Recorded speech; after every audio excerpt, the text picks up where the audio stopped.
Hello and welcome to UK versus. Today, I am joined by the amazing teacher of new players, the UVS Hermit, here as usual to keep me reined in as Richard used to, but more likely just go off the rails with me. And we are joined by special guest from Undefeated Locals, Marvin, who is here to talk about how much he loves the Albuquerque Regional Prizing and promos. But before we get into that, how are you doing, Marvin? Not too bad. Thanks for having me on again. Always love being here. You're welcome anytime, my friend. But before we get into the meat and potatoes of the episode, before we get into the massive discussion that we're going to have, where we tried to convince Marvin that regionals need improving, let's talk about some of the week's news. So, starting off, we've started getting our Attack on Titan Apocalypse previews. We've had Rebelin with Mikasa. Go check out that video. She did an absolutely amazing job with the amount of time she had to get that preview ready. Then ourselves, like 24 hours, wasn't it? Something like that. Yeah. Ourselves went live with Armin, which I had a lot of fun getting that done in that kind of time frame. Then moving forward, we've had Wazzy, Cole. Who else? There's been so many. Let's Talk UVS did one. Oh yes, Let's Talk UVS had Ryan Cup. That's the one I was catching up. Yeah. Snuggies did theirs, which took a little bit longer than expected due to the amount of effects they went to play. Snuggie always knocks it out of the park. David had his Ryan go live. Go check out the list of content creators and go check out the amazing reveals we've had. But the kind of bigger news is we actually got Bans and erratas come in, and it's one that I think people are very happy with. So Bans and erratas were moved from April 1st to April 2nd, so we take them a little bit more seriously.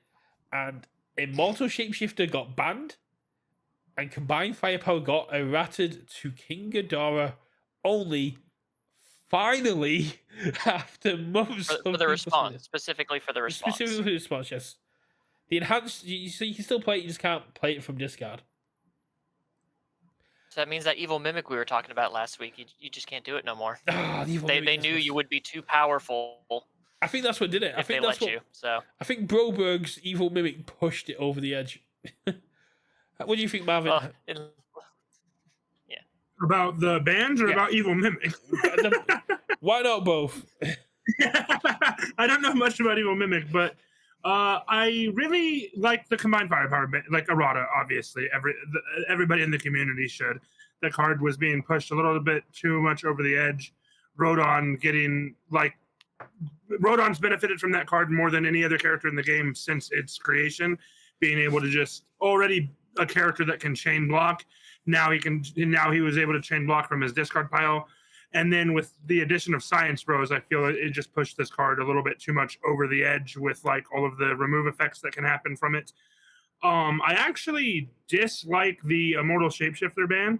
I think all this did was actually like remove options from competitive play. Like I don't think it actually like really like did anything to like hit anything that it was like too egregious. So I think we actually just like net lost things there, but very happy with firepower. I think the emotion shifter just makes sense when you look at the reasoning UVS gave and things like recuperation time, best buddies. The response trigger kind of got a little bit out of hand, and although it kind of did with combined fire being cut off, it's not as big of an issue. With the amount of if it's discarded or if destroyed during the enhanced step or combat phase, Emotion Shapeshifter was a great way to turn that ability on for every single character. Yeah, for sure. You're telling me that you don't like recuperation time prison, Brett? Come on. Like... No.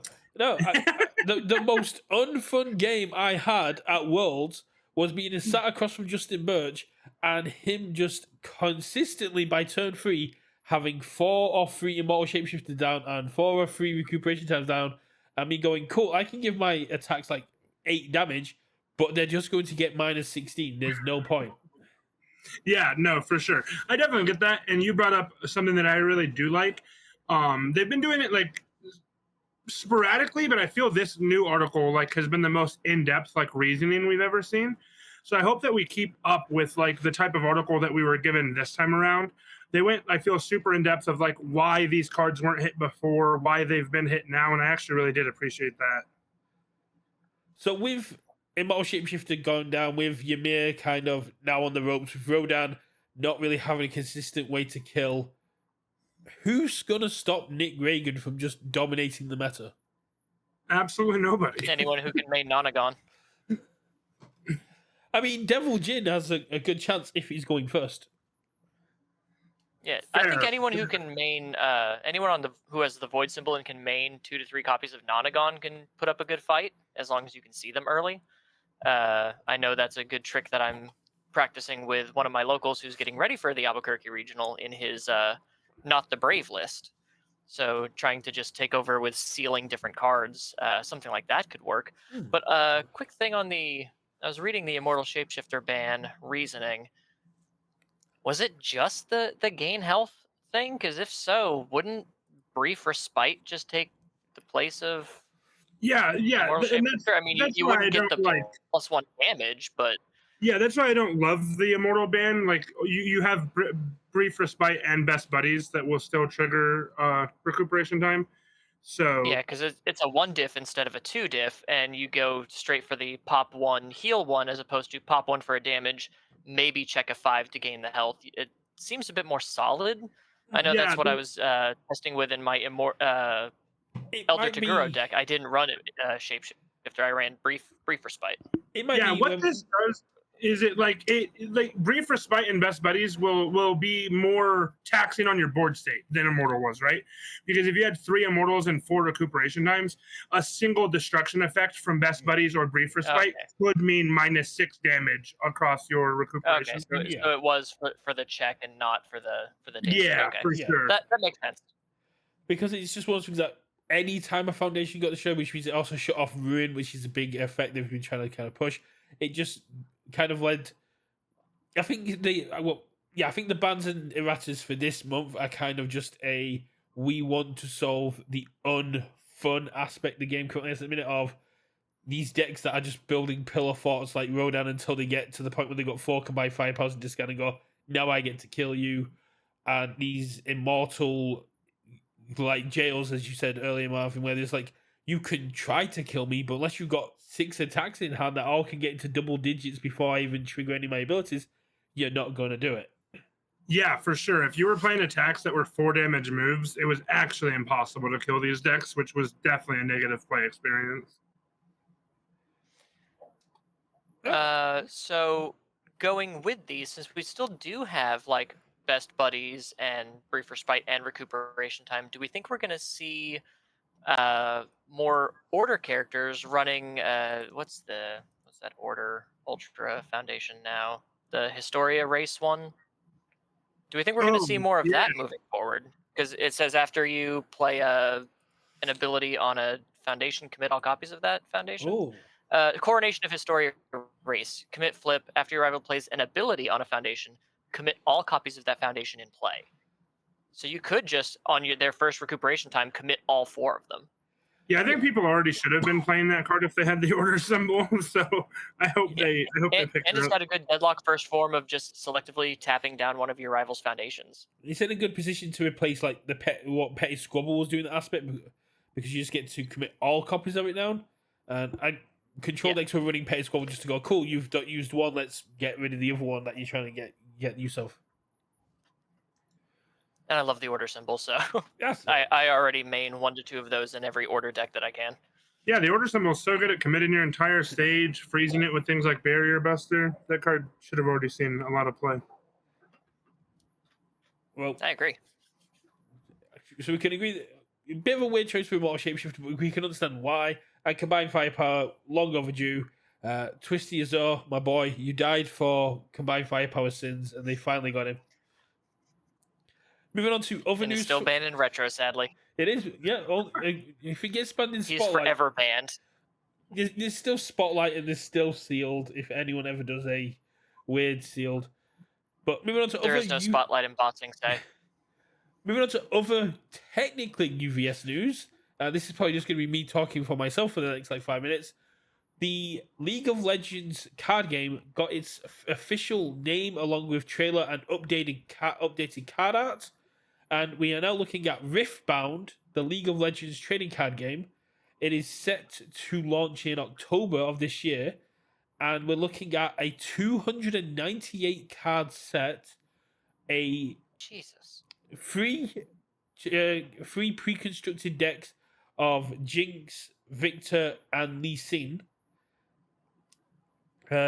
Each booster pack will have 14 cards in it, which comes with seven commons, I think it's 7 commons, 4 uncommon.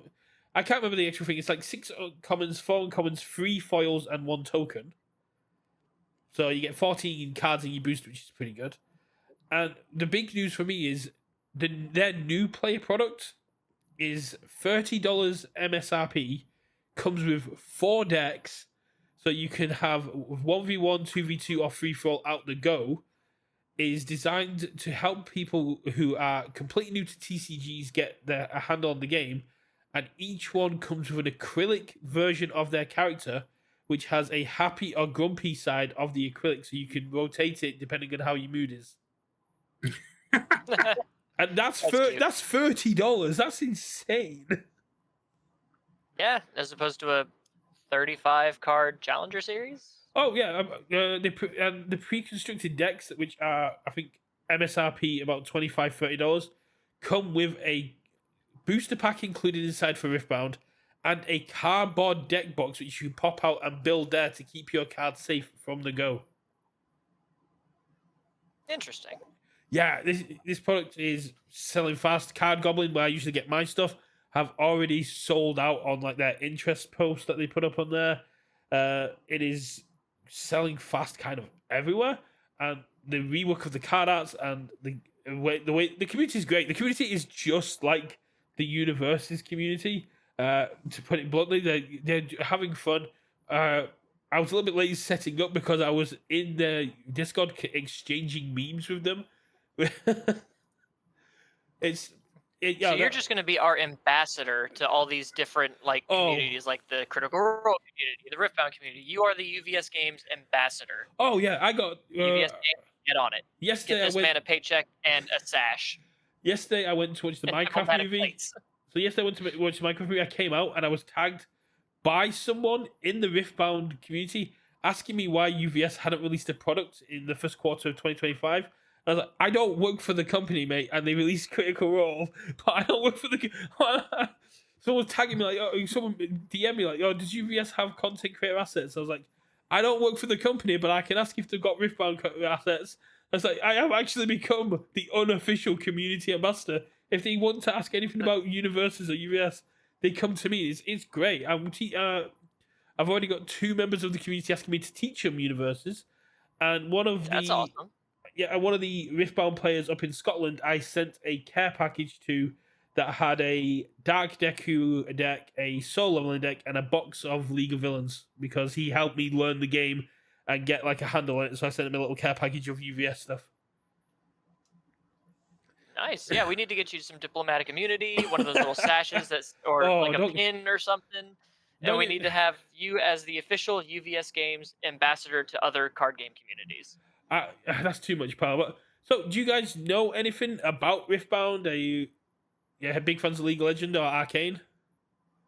I'm not a big videos are on my watch fan of League of Legends, but I've played Riftbound, at least the little bit you can play of it. Oh, where did you play it on TTS? Yeah, exactly. Nice. Yeah. Willow, the person that runs the table, was demoing off how the new table is going to come by. And I think there's one aspect of the Riftbound TTS table we need to bring to Nick's attention to get into the MHA, to the Universus table. That's the ready button. Fair. So if you don't, the fact that we have to manually do that is amazing. So for Cameron, who hasn't played it, when you exhaust your runes to play cards in Riftbound, and when your turn starts, you just ready everything up. And Willow has literally put a little video that all the runes, a little button that will ready all your cards in your base just by pushing that button. It's like, oh, that's so good. Yeah, that would definitely make TTS easier for those of you who indulge in such fancies. I'm an old man. I don't deal with technology. That's Marvin, we'll have to get some Riftbound games in at some point. Get some stuff recorded. I'm down. Who do you main? I have not figured out a main yet. I've only played like a couple games. I had one of the members in that Discord like kind of like show me the ropes a little bit. So I'm just starting to get into it, but it's pretty fun. Good. I'll introduce you to Victor at some point then. Oh yeah. He got a buff. Which one's Victor? From Arcane, Victor's the Hex Jesus. The one that was healing people and turned them into like robots. Oh, okay, so he's not the werewolf. No, Vanderin hasn't got one yet. Vanderin, okay. No, I have not seen Arcane either season. It's on my list. I have not played any League of Legends, but I follow a bunch of nerdcore artists on YouTube, and one of them released a cipher for Arcane, and the werewolf guy's verse made me cry. So, yo, Cameron's a nerdcore fan. Okay, absolutely. okay. Rusted, Schwabity, Connor Quest. Let's go! Wow. The UK trio of Rusted, Schwabity, and Connor Quest, unbeatable. In fact, only one of the American ones hits as hard as them for me, and that's Cam Steady and all of his Pokemon ciphers. That dude blows me away. The Giovanni Pokemon like Team Rocket song that he did. Absolute banger. I work out to that shit. Is hell yeah. I think I know Rustage. I think I was introduced when he did the Yogs Tower rap. Sounds familiar. Yeah, the Yogs Tower. And also, if you are a rap fan and you do like, you know, nerdcore stuff like that, Rustage's Wanted album was like my best album of the year for last year. That song, that was just such a personal album, and I cried on so many songs, and I don't cry. The last time I cried, I had a kidney stone, so that should tell you something. We've had our hype. Now let's move on to the big thing we're going to talk about, regionals. So we've had the prize announcement for the Albuquerque regionals, and we've got the participation promo. We've got the top 32 down to champ prizing, and we've seen the prize wall. And I think before we get into anything, we can all agree the prize wall is a banger. Yeah, prize wall is sick. Prize wall is a huge win compared to like the first time they tried to do it. I mean that's fair. I mean I want to try and get to Albuquerque or in any way, shape, or form just to get an uncut sheet of Hex. That thing looks amazing. Yeah.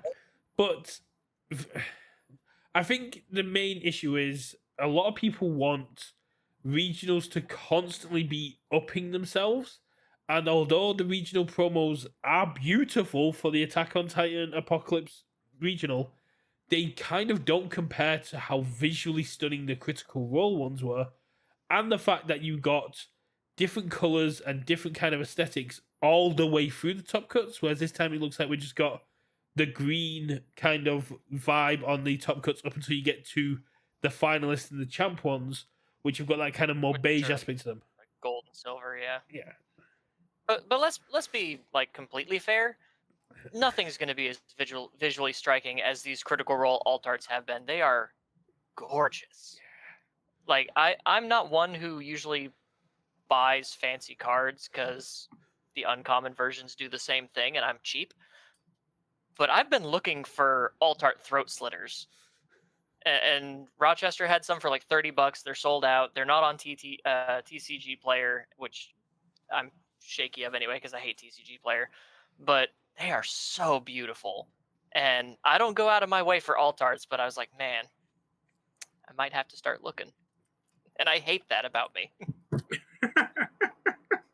I don't like chasing shiny stuff because I'm usually very cheap and very like reserved on how I spend my money for my games. But man, a lot of these alt arts are just so gorgeous. Yeah, I'm the opposite. I have to have like a max rarity deck. If I ever bring a not max rarity deck, man, something's gone terribly wrong.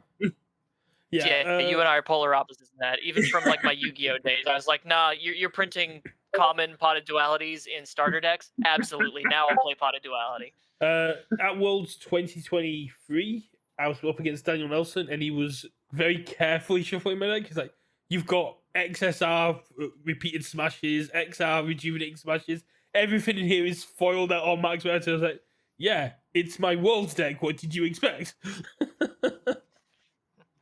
But no, That's why those the Rochester, like, what's it called, the treasure the treasure collector one. cup, collector's cup. That stuff blows my mind because I had people at nationals like, "Hey, you're gonna do the collector's cup?" No, I'm poor. Of course, I'm not gonna do the collector's cup. I loved those. I made it to top 4 of the first one, and I was the only one that actually owned every card in my deck. Oh, nice. That's hilarious. If I could have gone to one, I'd have probably peeled out my first HLC cards from their frames because, like, either people got rid of them or just didn't want them. So, like, they are heightened rarity. That's usually what I do with alt arts and high expensive foils. I'm like, sell it, put that money into my travel fund. I don't need to worry. Oh, about no, it, I but frame it. I've got now there's pretty ones. I've got my alt art vestiges framed in front of me. I got my HLC one in front of me. I got my giant dabby to the left of me, and I've got all my alt art and XR dabbies behind me, as well as my like throne of walls and stuff. I have one tiny Right back in space in here, see this if I can turn flat. this That's fan mine. on. Hello, Mitchell. So, UVS did update the regional pricing with the product you'd be getting, but from someone who was in the Discord arguing it wasn't good enough, Marvin, what is it that regionals are lacking for you compared to, like, it's hard to kind of put into words, but I kind of guess I'll just leave it there. What is it that regionals are lacking? Yeah, so like you mentioned, I'm glad that we like convinced them to update the article about booster pack pricing. But like that wasn't the bad part. Like I kind of posted that both in Discord and in the Facebook group. That was just like the confusing one. We were all pretty sure that we would get booster boxes for pricing, but I'm glad that they've clarified that yes, officially you're going to get X amount of booster boxes for each tier. My main issue with the pricing is that we went from like regionals last year where we would get 3, 4, 5 different cards depending on how high you place. You know, top 50%, top 25% would get you more pricing, more cool alt arts. Even if they weren't play sets, right? We would get 1, 2 copies of each of these cards. You'd be trading for them. You could sell all of these new different cards. Where these regionals were getting a single card, this time at 6 copies. By the time you've made it to the end of the tournament, you will have 6 copies of this single alt art.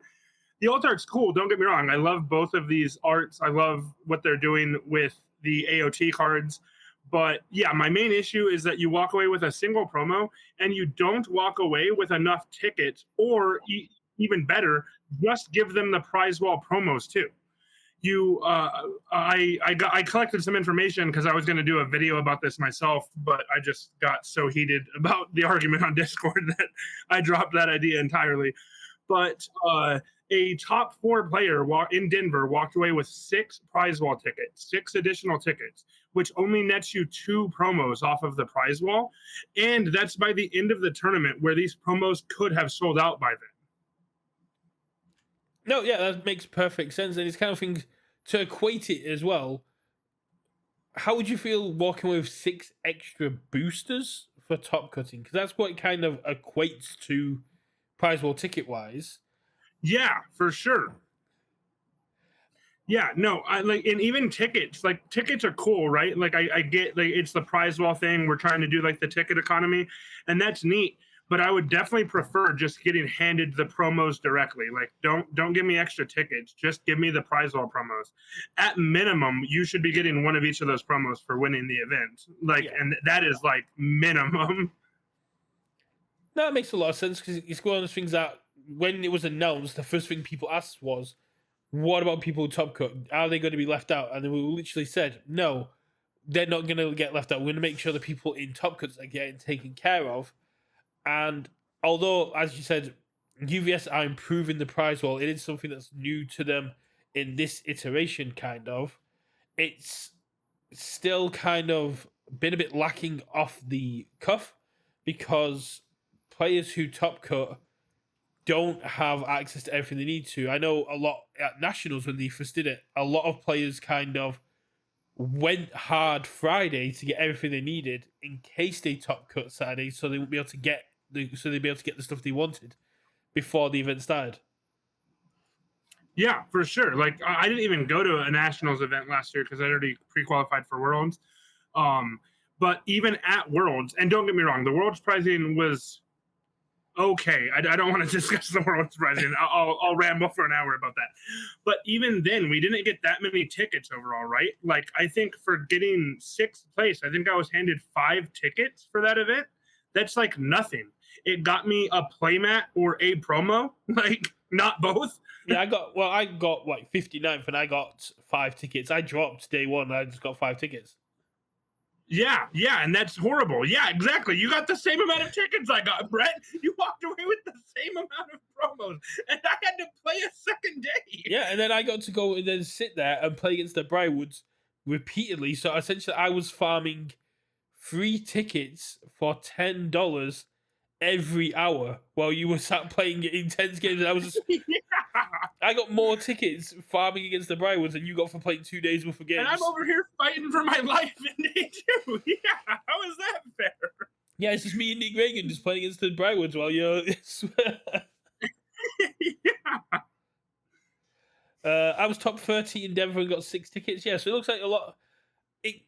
There needs to be better communication and some kind of growth of prize war tickets in there. I think if you get top cuts, you should have enough to, like you say, either just be given or walk away with one of each promo.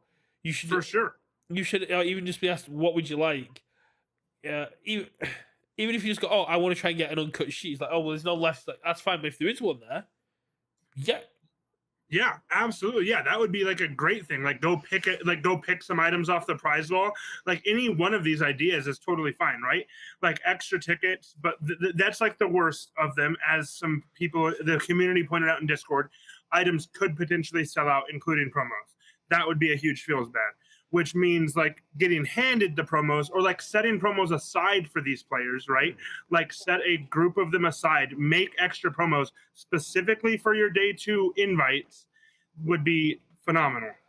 Yeah, I was just about to suggest that setting some aside in case people who top cut wanted those specific things. Definitely. Set aside a little bit of each just in case, and if they don't want them, just add them back to the prize. Yeah, exactly, and the community will still want them, right? Yeah, that would be like great. Absolutely. Yeah, and we've got a short stack in chat saying, imagine the winner getting a case and an uncut sheet.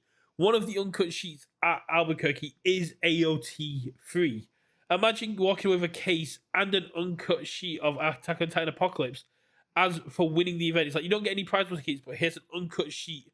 Yeah, that would be fantastic. That would be a great prize for the winner.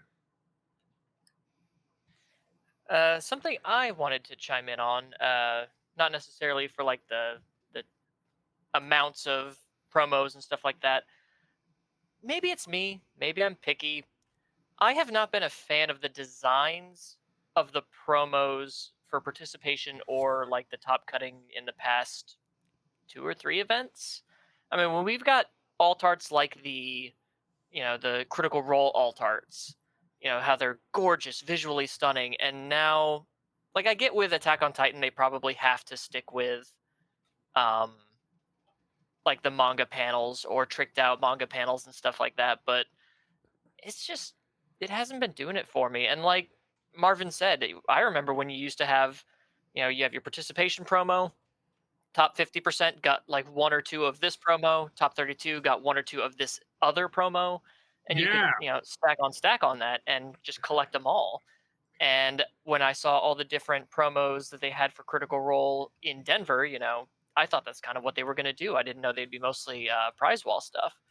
I thought they were going back to that era. And also, man, as someone who has plenty of mats and doesn't want any more mats, the mats also aren't doing it for me. The top 16, the participation, the finalist mat, it's just, again, with the Attack on Titan, I think they have to deal with work with the art that they have already. I don't think they're allowed to do alternate art. The Critical Role ones are kind of better, but again, when you have these visually striking promos, why not use some of that art for your mats as opposed to outtakes from like the manga panels and stuff like that? Because it's kind of cool seeing like the here's the tiefling Molly Mock with the comic panels and stuff on the mats, or the contemplative Molly. But when you've got that like fancy throat slitter or that fancy jaunty trickster, I've got it pulled up, but it's nowhere near zoomed in for me to read. But imagine having that throat slitter as a mat. That would be cool. Like, and it it's just feels definitely like, as someone who has too many mats as it is, I've got a whole stack over here that I could beat a burglar to death with. I don't need mats, and I don't really care to get more mats. But a mat like that, I think I could, if I wanted to, sell for more money than one of these other lesser mats. If maybe that's how I was helping recoup my costs for travel and stuff like that. Yeah, we'll get on to or it would entice me to keep it even more. Yeah, we'll get on to the other issues that chat are talking about in a second. But on the topic of mat, one of the big issues about the Albuquerque mats is the same issue that some people have with the Star Championship mats. They're retail mats with a different coloring and kanji on them. So it's one of the things that it feels a little redone already. Yeah, and especially although they haven't been spoiled yet or previewed yet, we have exclusive brand new art by the creator of Attack on Titan for the Chromes. That is what we probably should be capitalizing on. Why aren't the playmats be using that art? Yeah, imagine getting a Chrome playmat. That's what I said about even like the Worlds and Nationals playmats. And like, I want to touch on something Cameron mentioned. He mentioned participation playmats. That is also, unfortunately, a thing of the past. You do not get a participation playmat at these events. You do not. Which I will say I'm fine with. Fair. And I am too, right? I don't need a playmat. But the wild thing is that we're still paying $30 to go play at these events to walk away with a single non-foil promo. The participation promo has not been foiled, which is just even more insane. Yeah, literally the chat brought that up. I was going to bring up the cost aspect on there, but it's one of the things that it does feel like a regression in pricing. We were talking about this before the stream. And back when OP was just first setting up, and we had like the constant web events and the hourlies. Well, when you guys had the hourlies over in the States, we didn't get them over here. You got a ridiculous amount of promos. What, 7 promos throughout the event, a champ card and contender card on top of that, and then Top 4 also walked with a Nintendo Switch. Yeah, exactly. I remember that. Was that. And I do remember when we had like, 5 or 7 different promos, and you just got a random promo each round, and you could go around trading for the ones you needed. Like, oh, I've got 2 of this one, you've got 2 of that one, let's swap. I think that'd be a cool thing to do. Again, if they can get the resources to print them, to get the assets for them. I get with Attack on Titan, it could be a little wonky because of maybe the specific arts they have to use. But even if you have to use that and you can like change the backgrounds, like on I believe the participation promo, the Descendant of Hizaru, I don't think the original one's going to have that foily circle thing in the background. That's a foil. But even if you do different treatments like that for 5 or 6 commons or uncommons and foil them, I'd be okay with that. So I think that would be kind of cool, and then you could trade around for them if need be. The issue you get into there is that makes the process a lot longer, and we get to kind of like the end of 2022, the middle of 2023, early 2024, where pricing was being announced a week, 2 weeks before events, where we were still getting free cards plus another free cards for events. But the announcements were coming so late, some people were just like, I can't get the time off work to go now. The more promos you add, the harder it is to have them all. Because I know we were talking about this in the Discord, and some people did chime in, but it's one of the things that I know you guys weren't there, and I hate to keep harping. And I hate to keep harping. No, the summit.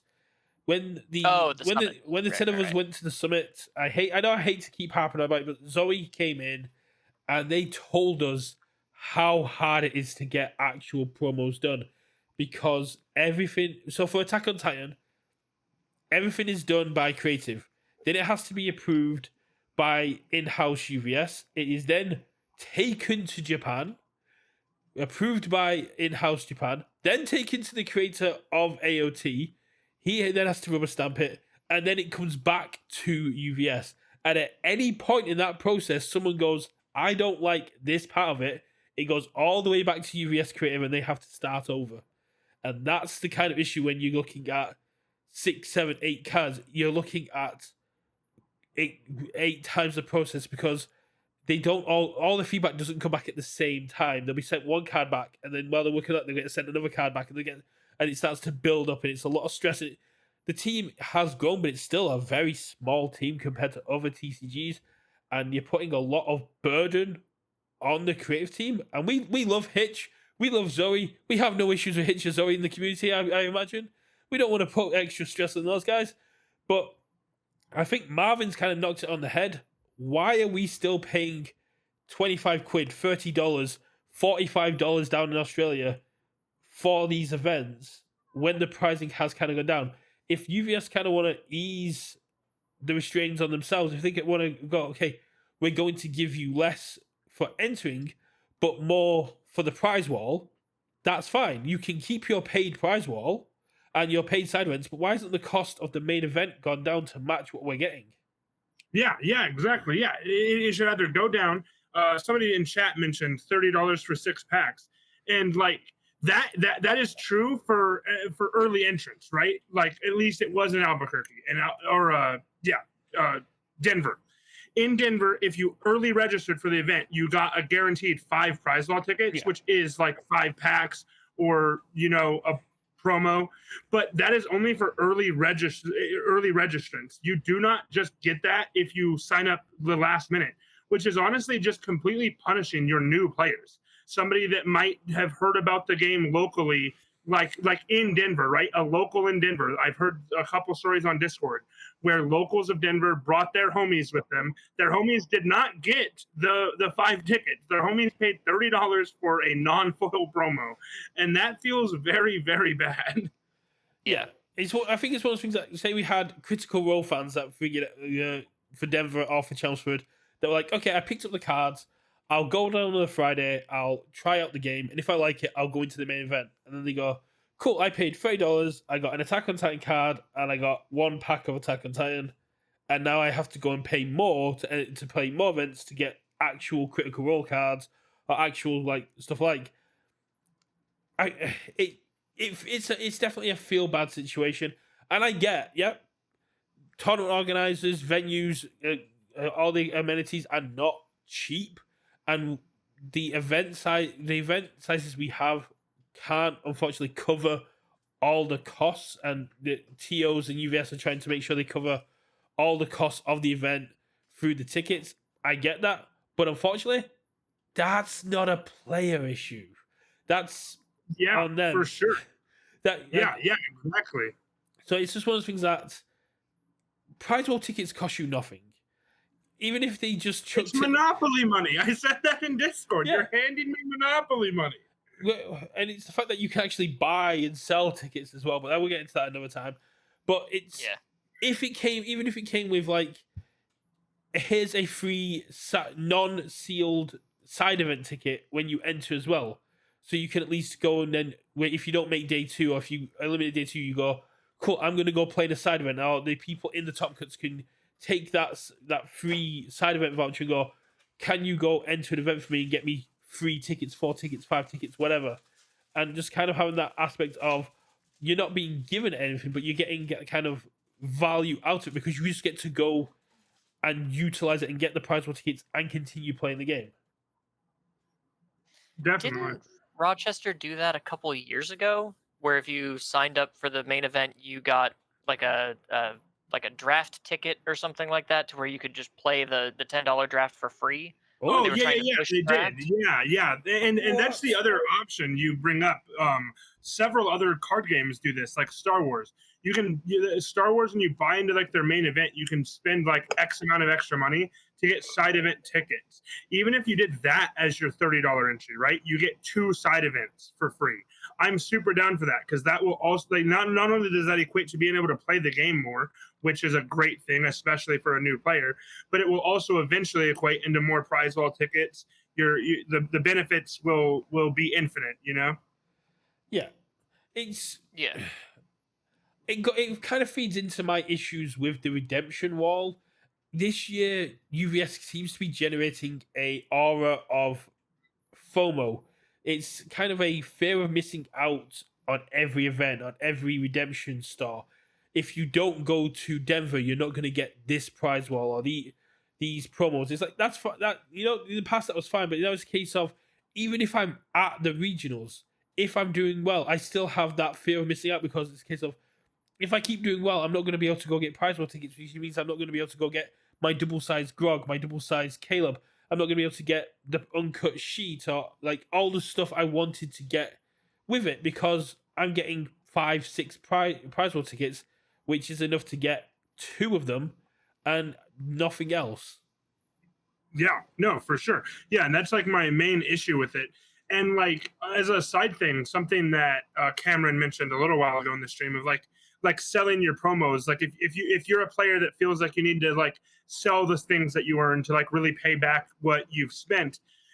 Before that was like really easy to do at the event. I've done it in the past. I've top 16 an event and I sold all of my promos to a vendor at said event. I was able to get a couple $100 cash right off the bat just selling it.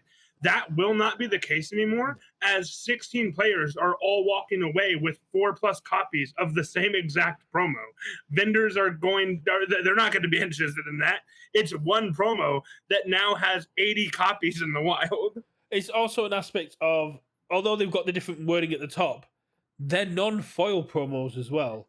And that makes a huge difference because part of the promo charm, part of having it in the deck is having that foiled aspect, catching that magpie eye. If you see a non-foiled promo, especially as a Universus player, you just go, "Oh, redemption promo. I don't care about that." Yeah. Yep. Here's a thought that just tickled me. What if we got prize wall promos?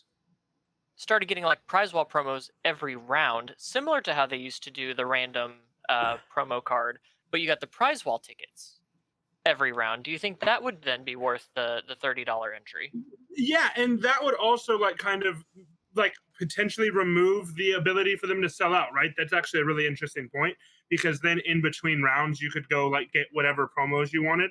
That's a neat idea. What if they did prize wall tickets for deck aspects? So like a little fun thing. So to put it in terms that the old heads will know, prize wall diversity. Symbol prize walls. You did the best as Bakugo 4. Here's 5 prize wall tickets.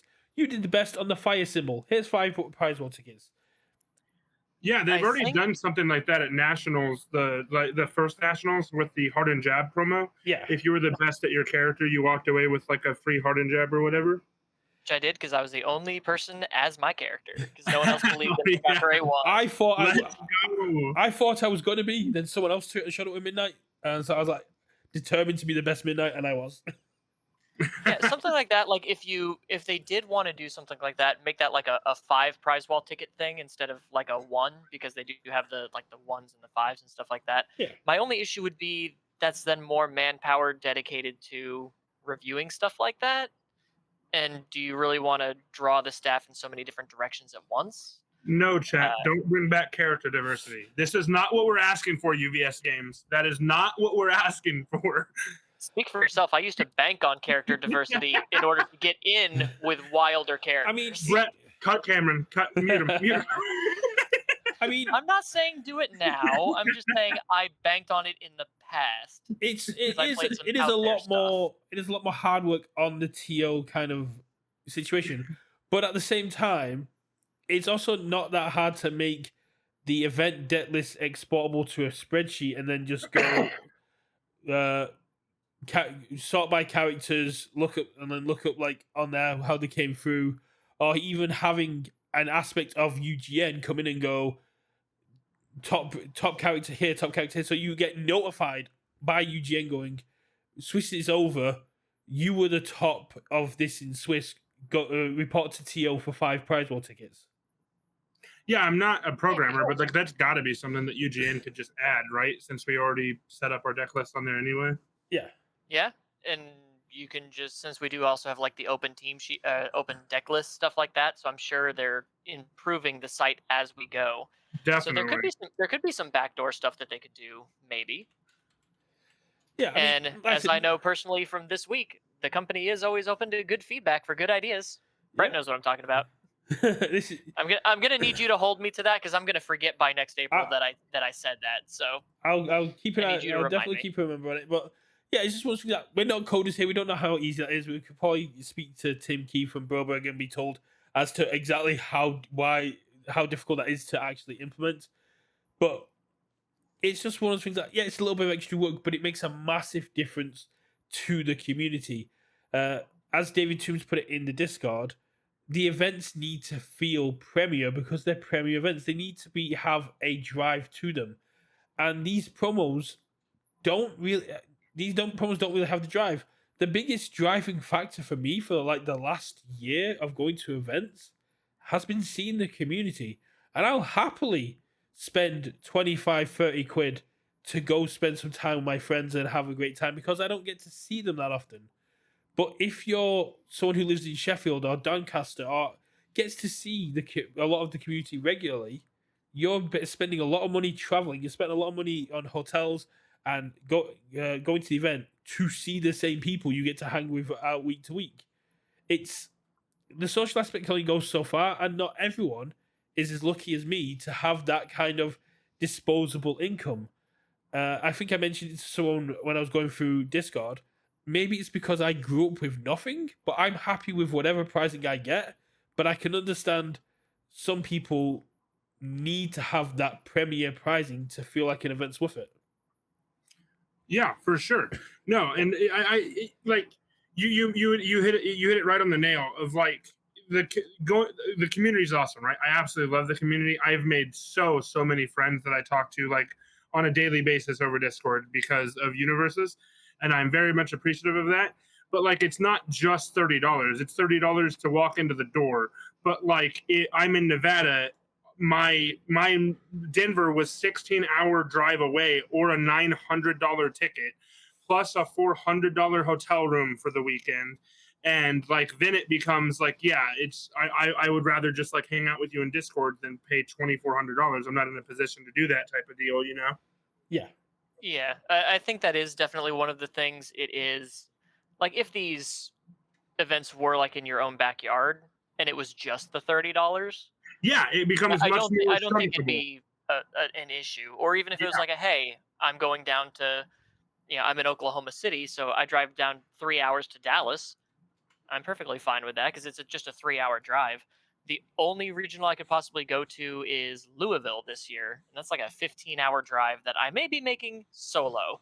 So it's gas or like well, I'm not going to fly because I'm American and our planes are falling out of the sky daily. But yeah, that's another great point. So I'm likely going to make that drive. Hopefully I can get one of my locals to go with me so he can take a turn at the wheel. But it is the time. It is not only all that, but you got to think of all the stuff you're doing beforehand, the practicing, the training, getting all of your deck as solid as you can, practicing against other different types of decks, getting your friends ready. And I do understand that, we're there to play, and that's why we're going to do it, because I'm in the same boat. I will go just to play if I can afford it, if I can make For that sure. swing.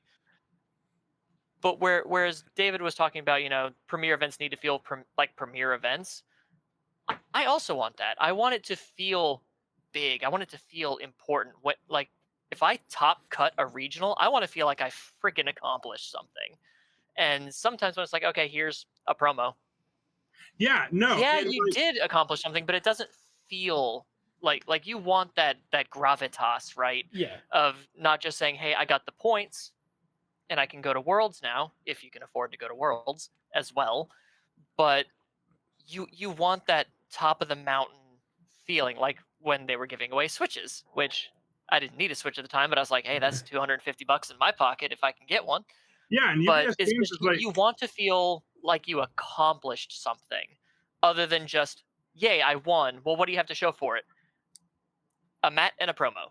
yeah, 8 copies of one promo. It does kind of feel a little shorted, even though I know that that's why I'm going there to play to win. It's kind of like a weird, you know, two-sided coin situation of, yes, I'm going to play and I'm going anyway because I love this game and I want to play at a higher than local level.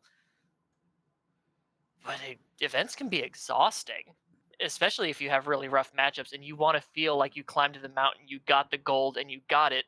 Imagine if you went to the Olympics and they just handed you a piece of cardboard instead of a gold medal. yeah, you got a Or certificate. yeah, you got a little certificate, first place, Yeah, instead of like that shiny gold medal. You know, it's just a different feeling Yeah. of things. So I can see where both arguments are coming from. I don't necessarily know how you do a middle ground at this point, because like Brett was talking about, like if you did multiple promos, that's a lot of stuff that has to go through different channels. I wonder if they're, because what, Brett, they're like what, 2 years ahead in production or Hmm. design, something like that.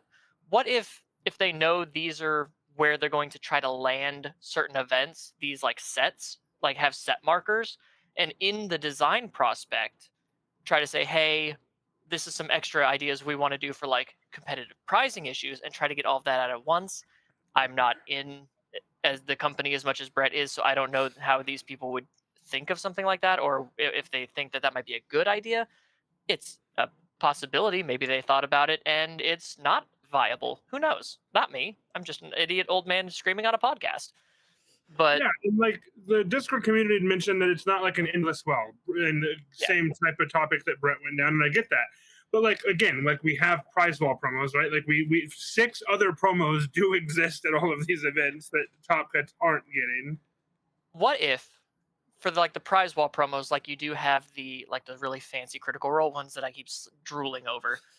What if for those you had like a top 16 stamp or Yeah, that would a be top sick. 8 Like, stamp? yeah, make them different. Yeah, It's still those gorgeous promos. All you have to do is like maybe do a gold or a silver stamp on it. Would that be something that they would have to also run by like the design thing like you were talking about, Brett? Because it's not technically a change in the art, it's simply just a stamp on it. I imagine it still needs to be run by, because you are still covering a part of the art. There Okay. is one thing that's kind of just occurred to me that I think kind of needs to be brought up. This is not the OP we were supposed to have, is it? If you remember back to this time last year, well, February last year, we got the article that came out that said we were supposed to have half Swiss, half sealed in our Swiss events, like half constricted, half sealed. So what if, like I said, they planned 2 years in advance, and we did get warned that the next few years, 2 years might look a little bit rough because they planned with this half sealed in mind. So what if we're not getting the booster packs we were supposed to because everything was allotted to be part of Swiss?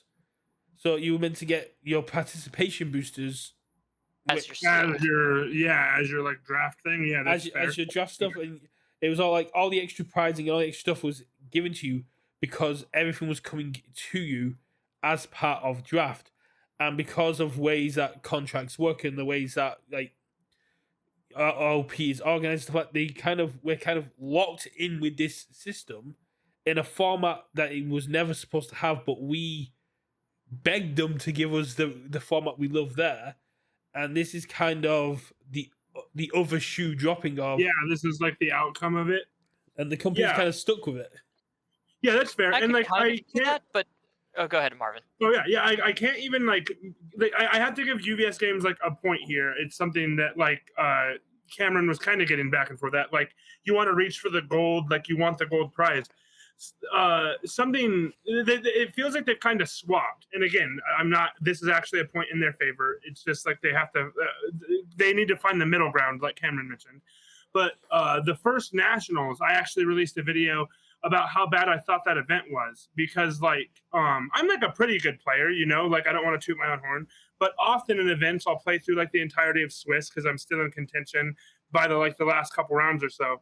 At the first nationals, I completely washed out of that event, guys. I'm talking like X and 3 by round 3. I dropped from the event. There's no point in playing, so I'll go play in side events. And there was like nothing to play in. There was like side events were like super random and sporadic. The events that I could join, there wasn't any real prizing being handed out. Nothing felt like good. You had to like win those events as well to get anything real. And those events were 3 rounds. So you'd be playing for 3-4 hours to get a single promo. And so I released a video at that time talking about how bad these events were for the casual player, somebody that wasn't maybe interested in playing 8 rounds and they wanted to go do something else. And I feel they have fixed that. Brett was talking about him and Nick Reagan farming points from boss battles. Like, that's really cool. I could spend all day doing that and collecting all these cool promos. So that is a point in their favor. Like, the casual player, I feel, is like having like a more grander experience. It definitely feels more like a festival in celebration of the game outside the main event. Yeah, for sure, which is the issue that I have. Yeah. Yeah, I think that's what Josh. Yeah, I remember that. I think that's what Josh kind of wants for these events. They want to be spectacle celebrations of the IPs, side events being welcoming to any player of any level, bringing people in who aren't familiar with the game and going, "You love this IP? Well, here's a game that features the IP." And it's kind of what I was discussing with other people. Like, I would love to see artists and voice actors and like the people behind the cards coming to the events as well, because apart from this world, every world's had the voice actors go there, and that's kind of been a bit of the draw behind it as well. Nationals has had other events over in America have had the voice actors of Toga, and I think that was Nationals. The voice actress for Toga was at Nationals 2 years ago, and it adds that additional draw. And if there are MHA fans or fans in the area, they'll come to the event just to kind of like see the actress and maybe take a pay at the card. But to get back on topic, I think what Marvin's saying is correct. UVS needs to address the point of diminishing return. How good or bad can the pricing get for its price tag before players just start going, it's not worth it? I think Denver is one of the lowest attended regionals in the US for quite some time. Yeah, it most definitely is. We did not even cut to top 16, which is like another honestly pretty big deal to convince players to go. Like, especially like your like, call them pro players, you know. Like, it is actually one of the reasons that I did not go to Denver specifically, is because without like, cut gets a lot worse when you don't cut to like top 16, right? Like, top 8, it feels a lot worse to want to travel to that event when you realize that you have to go X1 and 1 to be able to top. It adds a lot more stress to it when you go, basically, if I lose 2, I'm out. Yeah, exactly. That sucks. Like, I don't want to travel to like you can just get washed in rounds 1 and 2, right? And that's the great thing about a top 16 and most of the events in our game is you can have a bad couple rounds, but then rally, you know, like, all right, I'm not gonna win, I'm not gonna lose another round. It happened to me in day 1 of Worlds. I had a horrible start at Worlds, but was able to like get into the right headspace. No, I'm gonna win this thing. Where in Denver, like, okay, great, I guess I'll drop. But that's what the argument behind the half Swiss, half sealed wasn't it? It's a case of it goes against the underdog mentality. Those people that have that rough start, when you cut to the draft and basically are in a position where they're going to struggle to actually top, it kind of rewards players that have that early advantage. You kind of get that aspect now where the people that have that good start are in a much better position because they go, okay, I can afford to ID, I can afford to take some late losses. Whereas people who have those early game losses are going, I need my friends and the people in this community to lose for me to do better. I need people not to decide to ID. I need people to play their games. And you're kind of putting that pressure on yourself and also giving yourself that kind of negative view of the people around you. You're like looking, going, I need you to play and one of you to lose for me to get in. rather than Yeah, going, yeah. I've been in that position. It really sucks to look at a table with one of your teammates and be like, man, I hope that guy loses. Like, for my own standing, I really hope that guy gets dumped here. This is why I don't have teammates. I don't need anyone looking at me like that. Well, I got, And I never would, right? I never would. Yeah. But like, Yeah, but the thought crosses your mind, and then you shake your head like, "What the hell am I thinking?" Exactly. But to the half like sealed or half draft point, I do think that you're right. That does also change things to where if they did it like later in the round as opposed to the beginning, where it's like, okay, I have to be prepared for the possibility of losses due to absolute dumb luck, yeah. which can happen in this game already, but at least if it's a constructed format, you have a certain amount of agency. Whereas like sealed or draft, it's like, did I pull any good cards? Did I pull any good characters? I think Nope, sorry, you just get washed. I think I'm one of And the and that can be really stressful. I think I'm one of the minority of people who would actually turn up to a regionals that was completely sealed. Yeah, you're in the minority. I 100%. I'm not going to argue. 100%. Sealed is fun for a pre-release, but as someone who has dominated a pre-release because I pulled the one secret rare out of the pre-release, and that one secret rare won me most of my games, I see where it's not competitively like on people's scorecard of I want to go to a draft regionals like or a sealed regionals like, all right, you But- pulled 5 rares or 6 rares, and this person pulled 2 ultras and a secret. I hope they check all of that and you can just outplay them. That's But a it puts topic you for in another a more, time. Fixing draft Yeah. and fixing sealed is a topic for another time. But so if you were going in blind, if you were shown that for going to an event you were getting the Descendant, and if you won you were getting the Fanatic, bluntly, if I was shown this, I would think it was a Star Championship kind of thing. I would be expecting to pay 10, 15 quid entry and get one booster prize. It doesn't feel like regionals pricing. It doesn't have that kind of edge. It looks like the kind of stuff we're getting at the star level. And compared to the star level stuff we got for Critical Role, that even looks better. Yeah, for sure. Even have our you seen the playmat new looks Bad News better. bullet promos? Yeah, even the store champ playmat's better. It's the box art for Heroes of Exandria. The playmat's crazy. Yeah, that's just the kind of thing. When you look at the Star Scramble cards, like the Star Scramble cards that you're getting just for going in playing the casual game, look absolutely amazing. I know art is subjective. No one is saying that these cards look bad, but when you put asset colorized manga panels up against bespoke art where the artist was able to go all out and just give us their whole, it's a lot harder to compare. We're not saying that these look bad, but they just don't feel like regionals pricing in quantity or in quality, especially given that they're not foiled. Also, here's maybe a hot take. The promos, especially for like Albuquerque, the Attack on Titan ones, let's leave art on the table. Okay. These cards aren't that good. Like, if I'm going to get a fancy card, is it really going to be this? If I try to block with a weapon, my block modifier becomes 0?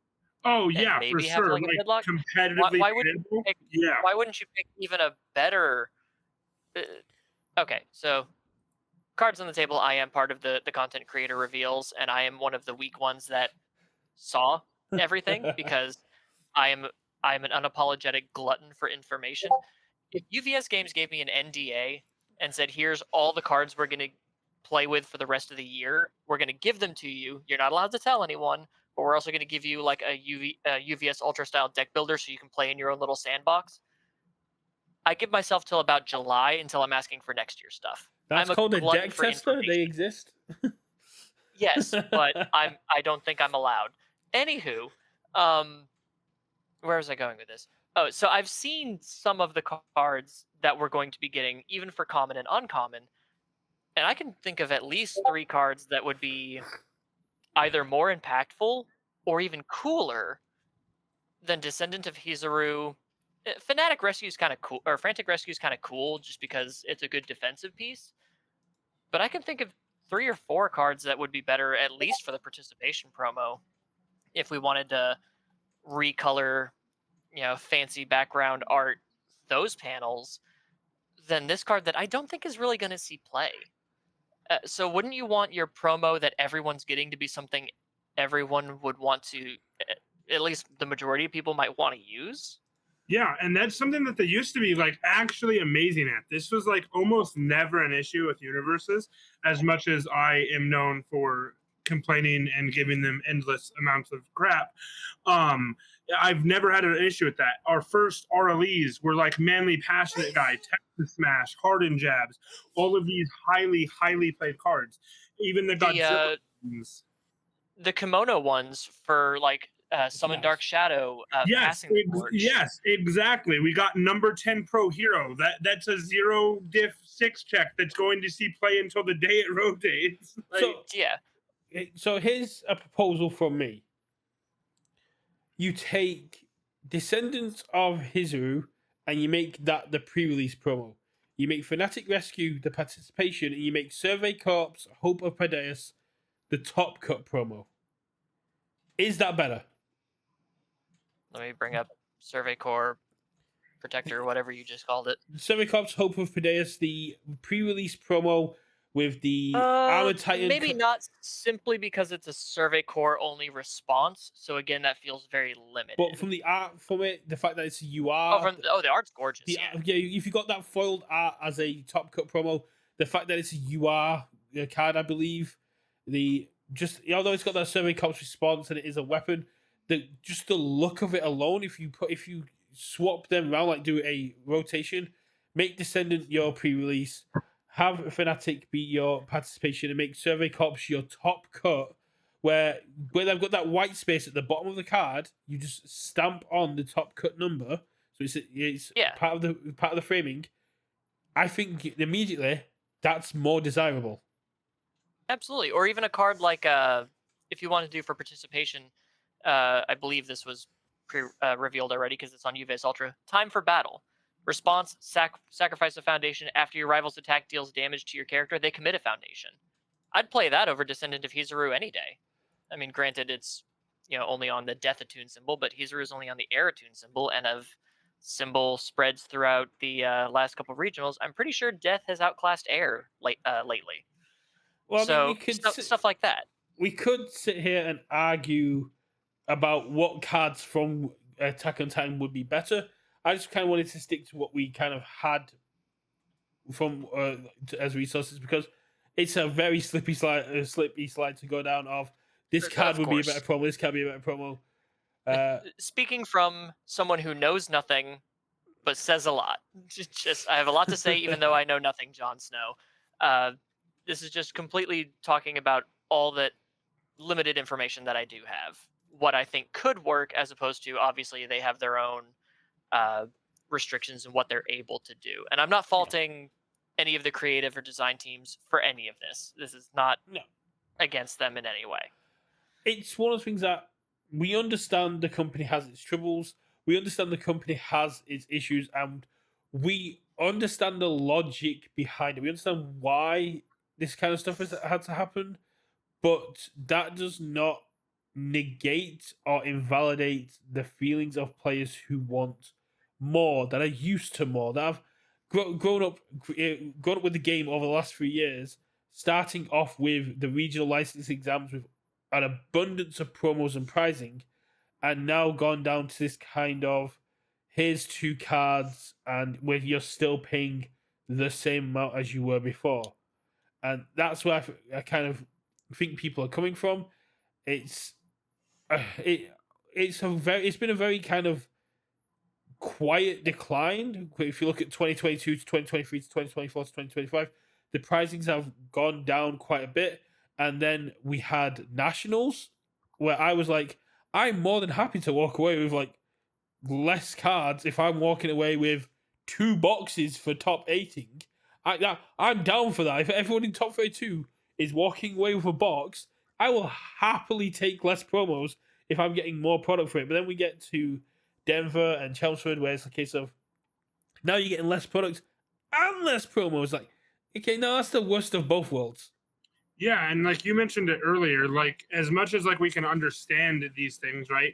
Like especially like content creators, like some of us know more than others, like you guys have heard these things. But like you said earlier, frankly, it's not your players' issues, right? Like that's a you problem, not a problem for your community to have to deal with. Yeah, and that's who's Yeah. going to be promoting the game. Local stores, the players, they're the ones that are going out there bringing more people in. They're the ones that are going into the stores. Those are the ones that people are overhearing talking about the game. Those are the ones that new players are going to.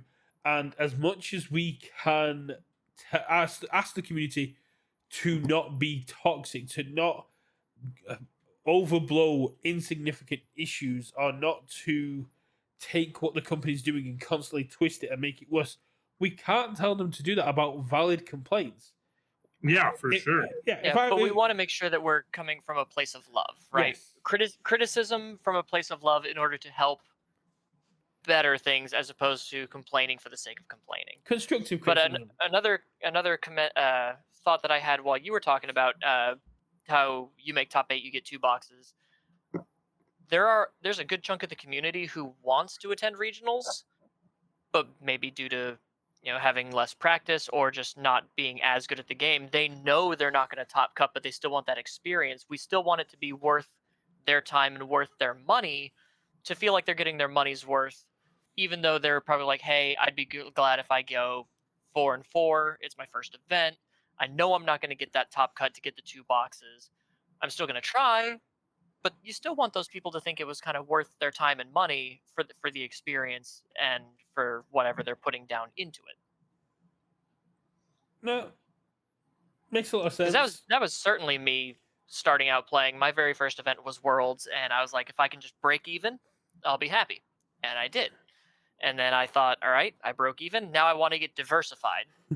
For those of you who are too young to remember, diversity was only 1 copy of any type of character could be in the top 8 or top 16, whatever your top cut was.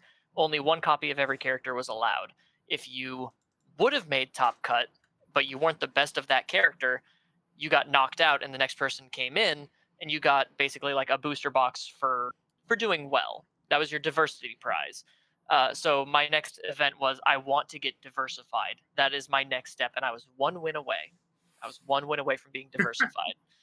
I was this close. But so you want to make it feel like it's worth everybody's time, not just the people who know they're going to do well or expect to do well, like a David Toombs, like a Kevin Broberg, or a Tim Keefe. These are people we know are going in with the expectation they're more than likely going to make day 2. They've been at this long enough. They've practiced hard enough. Marvin does well at every event except for that one nationals. But like me, I've never made a day 2 in my life. Never have. But I want to make sure that the event's going to be, I'm going to go. I'm going to have a good time, especially since I've been doing content creation. Nationals this year for me was a completely different experience because I had people walking up to me and talking to me, and I had no idea who they were. But it was fun, and I'm enjoying that once I get out of my shell. But you want to make it sure that even your less diehard, sweaty, competitive players feel like your event is worth their time and money. Yeah. And spending $30, all of that travel to get maybe 1 promo, yeah, that kind of feels bad. Yeah, for sure. And so I was kind of in the same boat as yourself. I'm kind of like Marvin. The first event I hadn't day 2 since like starting day 2 in events was Nottingham of last year. I'd always kind of been in top 8 from there, and it was must be nice. It was a weird experience, but I kind of enjoyed it. I got to sit and chat with people. I didn't have to stress around to be here, get checked, sitting down, having to stress about games. I just got to play inside events, enjoy the social aspect of it, and it was great. And I think that's the kind of thing that is so good about the day 2 aspect, to getting in the casual players, that UVS can rely on the community to make day 2 enjoyable for anyone who didn't top cut. But we need to give them a reason to stick around. And the prize wall is a great one to do it. But getting them in the door to stick around to day 2 is the big issue. Not like you said, this is for $30, not the best thing to get people through that door. But if you chuck in going, oh, you'll have a side event ticket, or you'll get extra prize wall tickets, or you'll have that incentive to come see your friends, get in the prize wall, play extra versions of the game. You get to just go and do and have this fun aspect on top of the event. It's one of the things that people are bringing up. The PVE stuff, UVS needs to steer into more, get more PVE out there, and the social aspect. Well, we call ourselves the best community in the card gaming communities, and UVS should lean on that. It should be like, cool, come to regionals, spend time with the best community in card games, play side events, play in the rounds, come for the gameplay, but stick around for the people, and we'll make it worth your time with prize wall tickets, with side events, and you steer into that and advertise it as a Come big. come to the UK regional, do a meet and greet with UK Versus. Oh, I do that anyway. I mean, you were saying that when you went in, people recognizing you at the Nottingham regionals. I was sat with my Stream Deck streaming and recording the stuff, and I had next to me 2 baskets full of chocolates and other sweets. So if people wanted to come and chat with me, they could also just have. I do it a lot. Man, I want a chocolate now. Damn. Oh, then you should have put your name down for the summit, because whenever I go to Worlds or whenever I go to a place, a regionals or an event, I take a gift with me. And when I went to My boy. oh no, when I can't go to Albuquerque because it's my wife's birthday. when I went to Worlds this year, I took 2, and when I got there, I specifically said to Lonoko, "This box is for you, and this box is for Zoe, so she doesn't take that box from you." That's fair. But I do think that if we did switch to you get a prize wall ticket every round, kind of like we did the regular promos, that would also incentivize people to stay in the main event instead of just going 3 drop and being like, well, that sucks. If you keep getting a prize wall ticket every round that you're sticking around, that gets people to play more, which from a lot of my rantings gets people to learn more and better themselves, and you can just keep on going like that. So before I let Marvin chime in at this point, because he hasn't said something for a while. I honestly thought he froze for a second because he's just been. So I'm listening. People dropping is not an issue we have in the UK. Lenoco finds it very weird when he's over here, because no matter how badly someone's doing, we don't have people drop outside of medical issues. People play until the end. But if you start introducing that stick around for a prize wall ticket, I take you back to the PvE stuff. If I'm going to stick around for an hour to get 1 ticket in a round, why not drop and jump into a PvE where I'm getting 3 tickets for an hour? Because you don't have to pay extra for the rounds you're already in. You have to pay extra for the PvEs. I mean, it's already part of the $30 I've spent.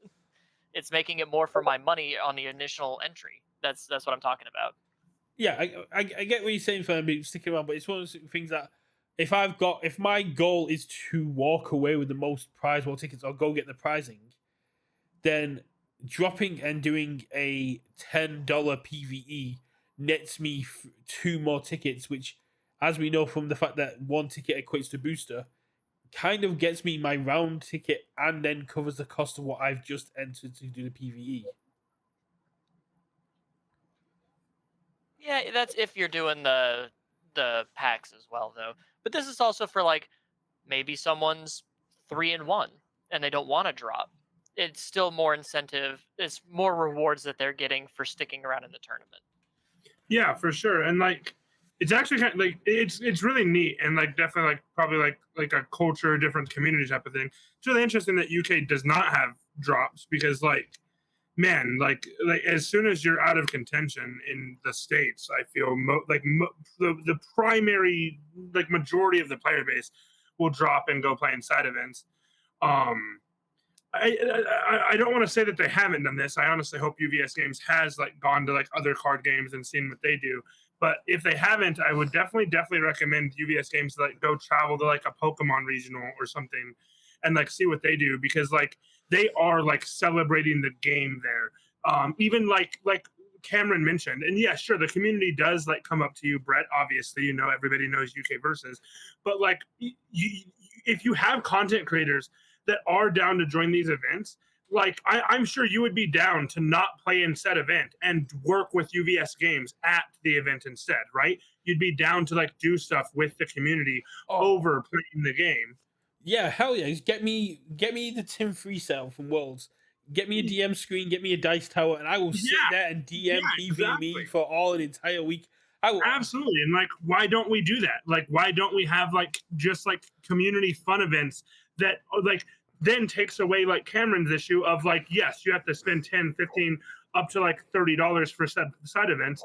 Why is that the only option at the event? Why is the only option I like mean, a paywall entry? what's stopping us doing that now? What is stopping ourselves from going to our regionals and basically going, if I don't make day 2, I'm going to sit here with the bosses and I'm going to play with the community for the entire day and film some content, talk to people, and just have some good vibes. There is literally not enough, apart from actually attending the event in that my case and Cameron's case, there's nothing stopping us doing that apart from topping. And that kind of goes back to what people were saying, Discord and David and other people mentioned.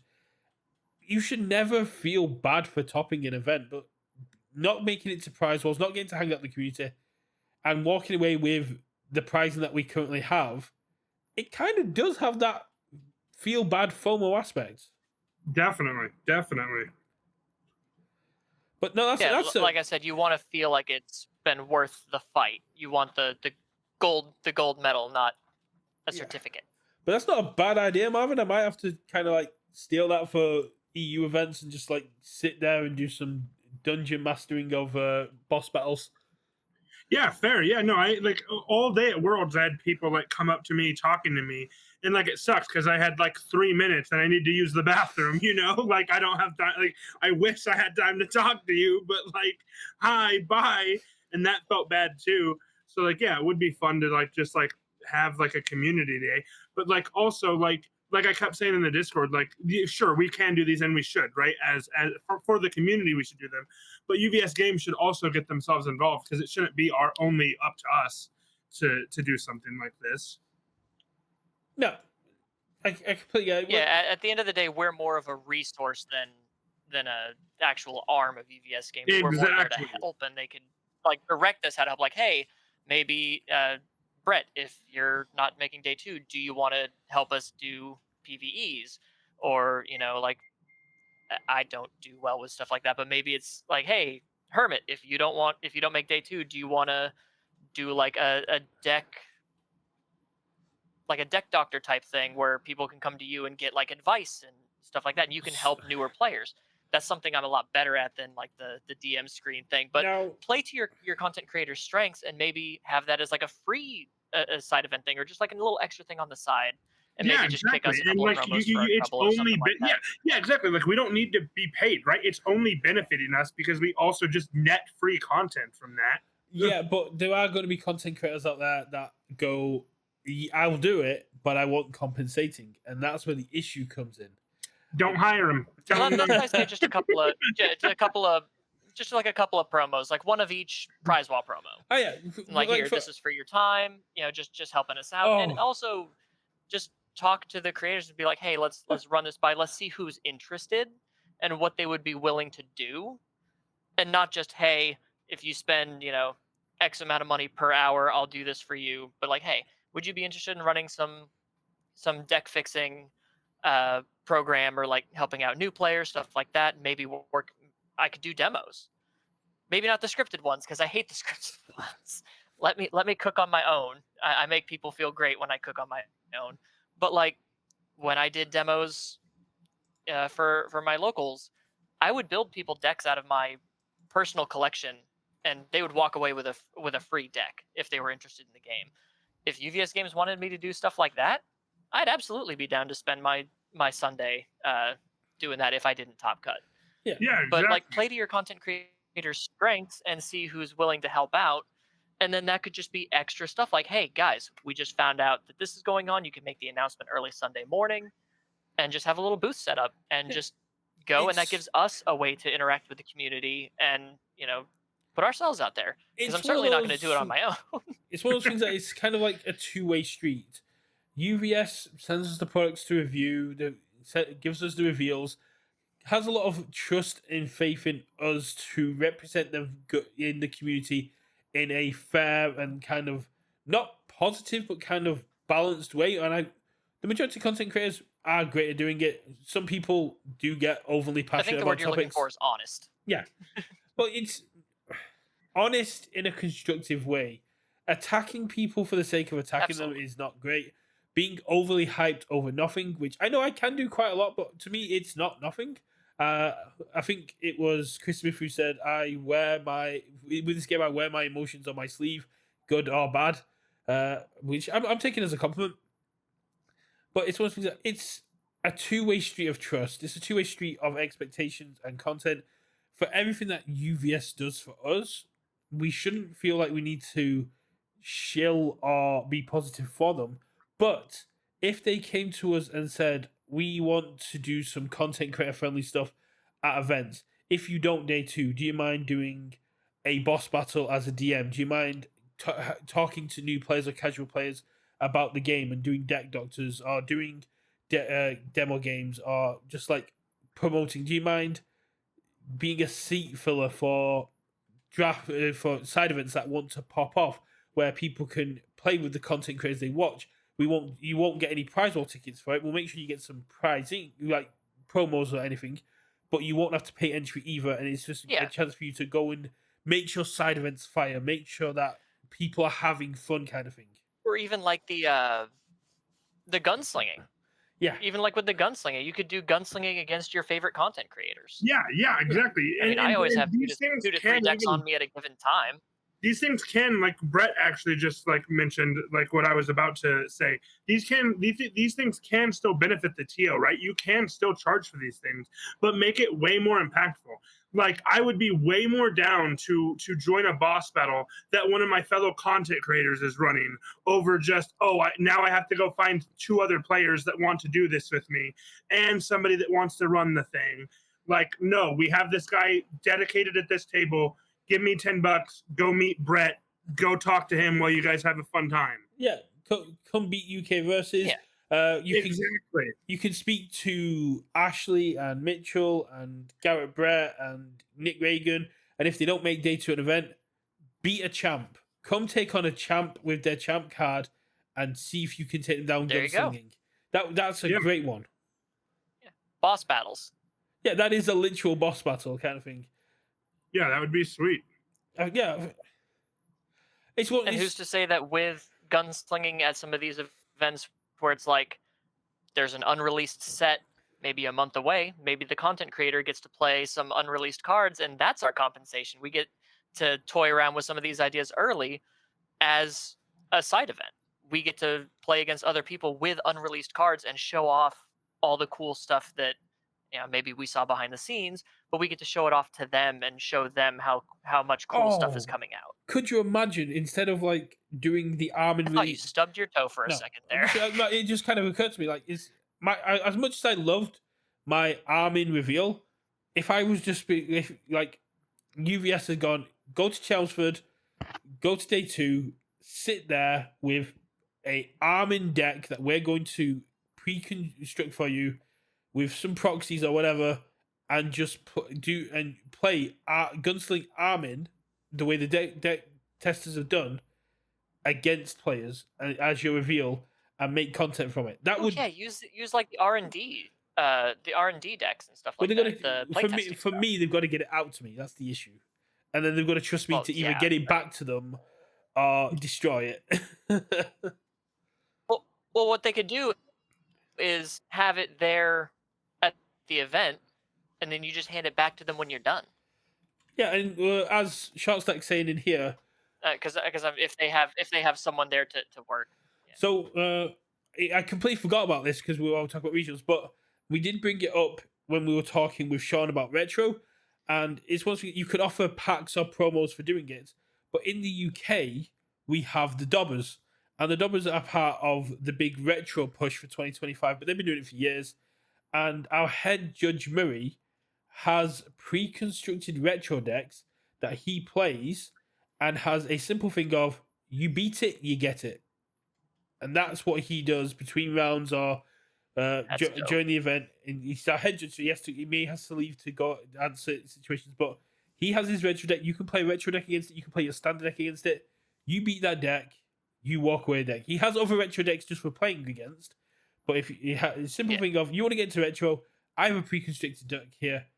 You beat it, you get it, and it's a great little system. It gets people used to retro, it gets people who are excited about retro, and that's just a thing that the dobbers do. But that's the kind of thing UVS could be doing as well, and I really do like that kind of aspect. Yeah.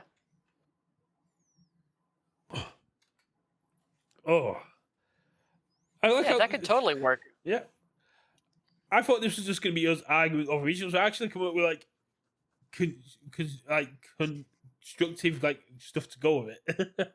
Yeah, no, like I want them to improve, right? It's what I said in like the creators chat. Is like I am 100% passionate about the game. Like legitimately, I have a day job that I go to. And then I'm like Universus all the time. Like I'm playing locally. I'm talking in the Discord. I'm making decks. This is my main hobby. I absolutely love the game. And like I can't even say it's easy to improve, right? Like I just had that thought of like including the content creators. That's not something I've been thinking about for weeks. I can't even say Universus Games should have already done this. I literally thought about it on stream today and brought it up. But like we can give them those thoughts if they give us like a way to do so. If only there was some way for UVS to interact with content creators about ways to improve events in the community. Yeah. I'm not going to Albuquerque again. It's fine. So, once the list of people have been approved, you start and we find out who's going. You throw your questions and ideas at them to take there for you. I put my name in. They won't choose me, but I put my name in, and somebody will have questions for me. Or I could just message Lenoco or Matt on Discord, like with the whole April Fool's thing. I messaged Lenoco. I was like, "Hey, sorry to wake you up, but if I have an idea, who do I bother?" He's like, me or Matt. I'm like, okay, I'll go be Matt's problem today. April Fool's is a really good bring up, and it would be like the last thing I mentioned about this topic. Why did we not announce a ban list on April Fool's, but we announced prizing for a regional? Why was that okay and a ban list wasn't? Because the regional prizing was a joke. God damn it, bro. Hey, I thought we were supposed to be like nice here. We're not the heels. This is not our heel turn. My lawyers have just informed me to remind you that was a joke. That is not the expressed opinions of UK versus our subsidiaries. Exactly. But no, I mean, I thought you were going to talk about the mini decks. That's one thing I love about the company is that... Oh, go ahead. I thought Marvin was going to mention the mini cards and the fact that we're not actually getting the mini cards, and I did. We should have gotten mini cards. Why weren't those a redeemable option on UGN? That's messed up. No, I will talk about that too. We went from a purchasable fresh cut grass, which was sick. I literally wasted $45 of my money because then they gave it to locals for free. That was a very funny April Fool's joke. To mini cards that I couldn't even obtain. I spent double that because I got one for my friend as well, and then I managed to get the playmat I got the playmat and the card at locals, and then I got sent the Christmas one in the post as well. We got these. We have large cards. Mini cards can't be that hard. They're not. You can actually get them printed. I messaged them going, if are these real? If not, can I print them? And they went no. Like, but I know where I can get these printed because I've done it before by mistake, and I ended up with tiny little cards for something. And I was like, characters, like making them legal at tournaments would have been sick. Can you imagine just having a tiny little sleeved guy? That'd be awesome. Oh, I would not. Or a double-sized character as just your character. No. That's what I'm going to do with solo leveling. I have Sung Jin Woo. I am going to bring out that very large card and play him. Oh no, you see, because what I would do is that if there's only one card I would do, I'd make a rando deck with a mini reduction. And that's all I'd play at retro. It's just, I'm going to play reduction. Why is it so small? It's reduction. Because it's reduction. It's a reduction. I'm now at desperation. I'm going to switch to my tiny deck. Technically, it treats your rival at desperation, not you. No, when I go to desperation, I'll go to my tiny deck. Oh. But no, it's one of those great things that UVS can make those kind of jokes, and we just like, why isn't that real? And Absolutely. and that at some point, Bill and Zoe and Hitch have sat down and gone, "Can we make this real? We could probably make this real." But then the That IP is holds one like, thing no. I do love about this game, is that the company will take feedback and they will listen to us or other members of the community. They listen. They're always willing to hear you out on your feedback, as long as you're respectful, honest. Again, not to harp on about it, but at the last summit, when it was just a random weekend in June, one of the things I mentioned is I just went, "Why isn't this happening during an event?" And they're like, "Well," I was like, "Why isn't this happening during regionals or during worlds, like before or after the event, so we can make content around the event, and B, you cut down on costs because the majority of the people here would probably go into that event anyway, so they're already planning on being on there." And then the news summit got, and I was like, "Oh, my random comment that they kind of shot down by saying, 'Oh, we want to get announce cool stuff when we can,' is actually happening, and they're putting the summit attached to events." It's like, that's really cool. It's like after one of the other ones, when AOT 1 was announced, a load of content creators got a potato in the post. We were supposed to get one, it never turned up, and that is just literally from an offhand comment I made to Paul in the summit, where I went, when they were talking about ways to advertise again, I went, "It'd be really cool if you sent out potatoes to people to like Sasha." And Paul pulls out his phone and looks up and goes, "We can actually do that." I was like, "No!" And people end up like content creators like, "Yeah, I saw Ty on it." End up with Universus branded potatoes. I'm really gutted mine never showed up. That potato's growing somewhere, because potatoes are like weeds. Oh, I had a whole plan where I was going to like turn it into wedges and say I was cooking with Universus. And now you could put that on your baking show. I can't put it on my show. But no, as much as some people in the community would hate to have to admit it, the transparency of the company is a lot better. The company is improving in a lot of areas, and they're doing a lot of good stuff. It just seems that it's kind of like as one side of the scales comes up, the other side starts to go down, and it's trying to hit that point of diminishing return where the company is able to please the majority of players in IPs, quality of events, quality of cards. It's one of the things that I don't care about shimlines if my events are playable and the company is putting out decent products. I don't care if the promos aren't abundant if it feels good for how much money I'm paying for the event. It's kind of that balancing act.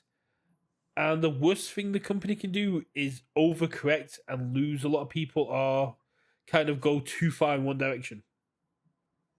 Yeah, that's like my main issue, right? Like I'm probably like one of the most like some would even say like overly critical of UVS games, and that's that could be a fair remark about me, I suppose.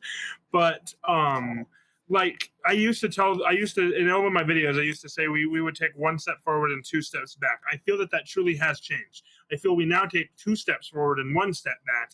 I just wish that one step wasn't so giant in the player's disfavor. Like if it was just shim lines, if it was just product delays, I'm so down for product delays. That's totally fine. That is a very reasonable thing to have happen, especially in this day and age. So down to like be fine with that. What I'm not fine with is the players directly being like punished.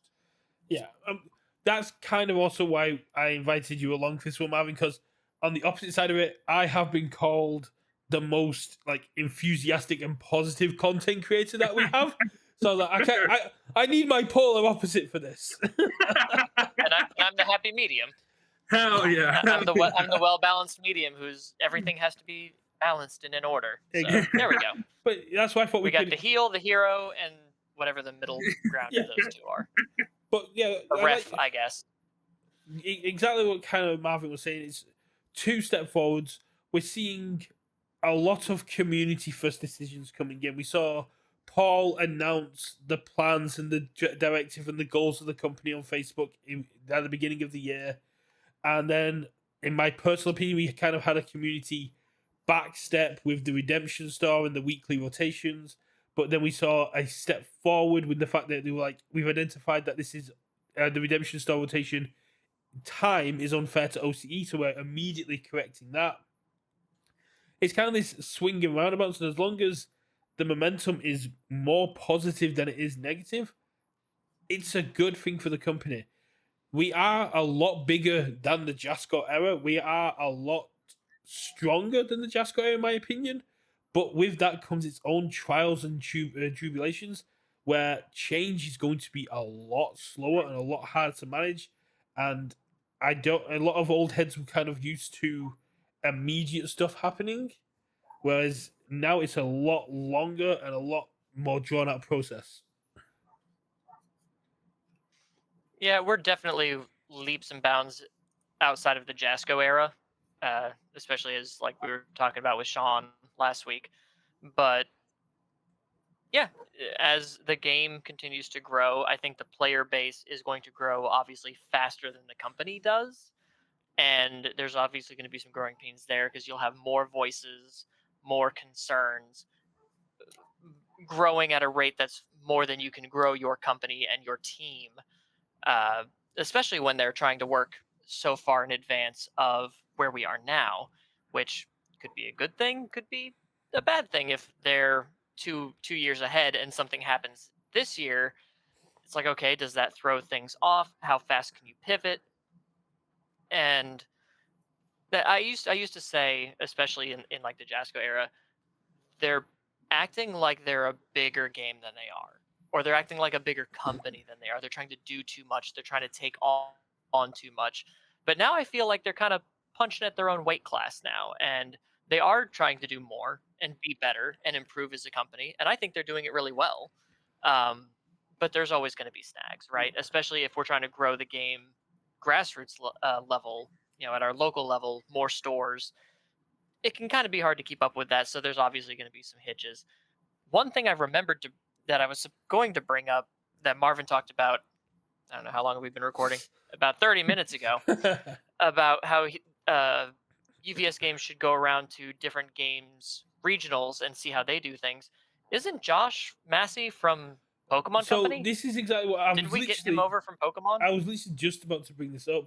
So, yeah, I think that's one of the strengths we have had. As much as people may want to be negative on him, Bill Stark and his history in MTG is a good resource for us to have. They are great at celebrating their products. They're great at celebrating their events, and that is something that he can bring as an influence to organized play without like directly controlling organized play.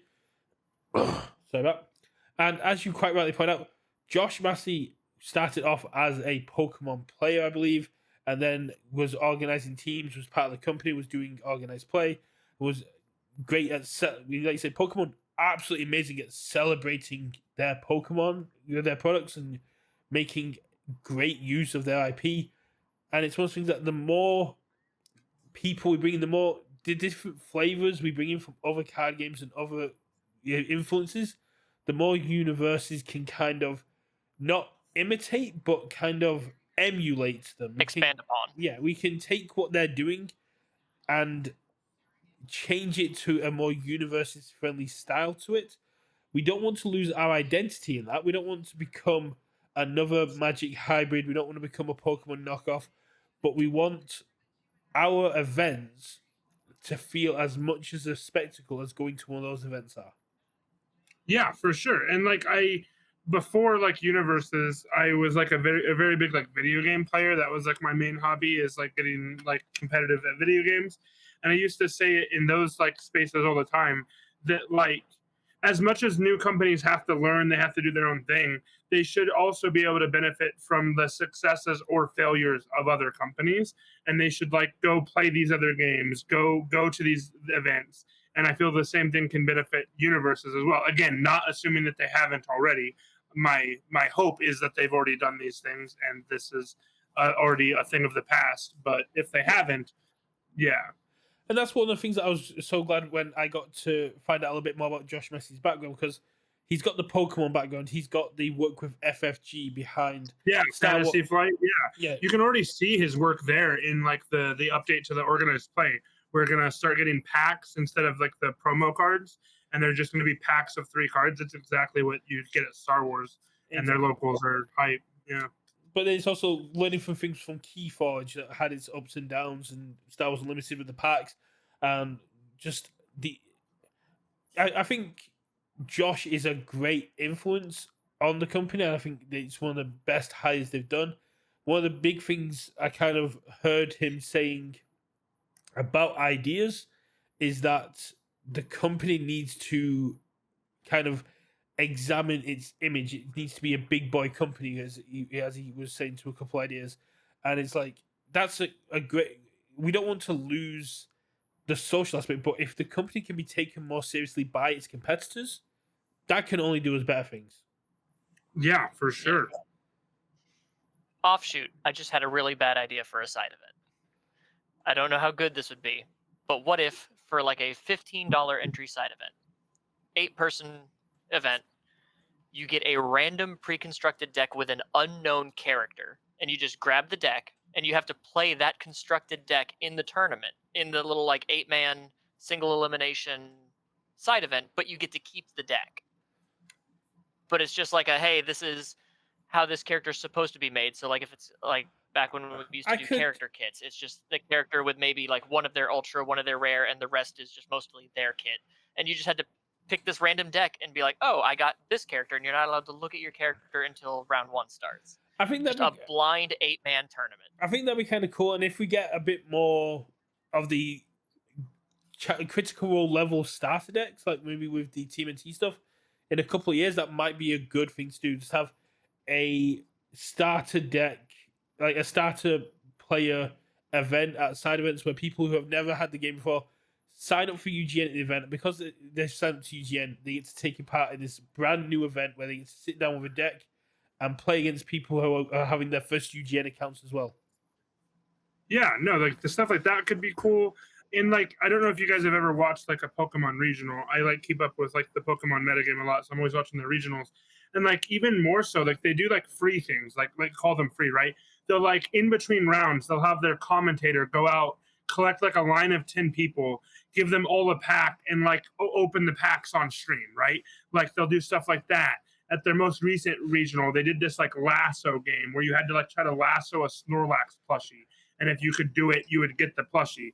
Obviously, we'd have to theme it to Universes, as Brett said. Yeah. We don't want to lose our identity, but like, there's certainly thoughts to be had that could like benefit both the game, UVS games, and like us content creators being a part of those little mini games. I don't know much about the Pokemon side, but when I used to go to MCM in London, which is like our big Comic-Con, it used to be paired with the Yu-Gi-Oh! Like national stuff. And because it was being paired with a Comic-Con, they had things like life-size Yu-Gi-Oh! Cards. Like they had the big nationals character-size cards. And the Attack of the Giant cards, yeah. And you played Yu-Gi-Oh! With those. They had cosplay competitions. They had like Dungeon Dice Monster stuff, and they, made it feel like a proper event because it was being paired with a cosplay kind of competition kind of thing. Yeah, for sure. Yeah, cosplay contest is dope. Something that I've been thinking about doing for content. I'll announce it here on stream and let one of the other creators steal it from me because I can't bother to record a video to save my life. But I've been wanting to do like a content creator circuit where it's just us content creators, like Swiss format, construct a deck standard. And we do like this, like who's the best content creator by the end of the year type of deal. But like, there's no reason UVS games can't like steal that and do something like that, right? Content creator battle that people can watch would be hype. Like you don't have to always be playing the game. Give them something to watch, like live stream a game. Like they've been doing better. They've been doing their spotlight matches. Those have been really sick. Something like that would be cool. That reminds me, I need to chase it with like Matt. An exhibition match. Yeah. So I need to chase it with Matt because I had a similar idea, but my idea was content creators versus staff using challenger decks. Yeah, that would be sick. Yeah, so like rounds over and you just cut like people at lunch and you cut to commentary, so like Sam Tate versus Guile using challenger decks for the lunch break stream. Yeah, that would be really cool. And it's one of those great things. It's something I mentioned to Matt, like either through webcam and stuff like that.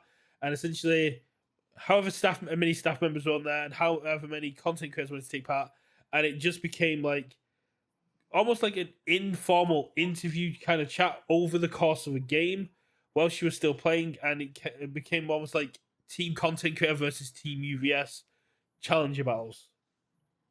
Yeah, you could do stuff like that.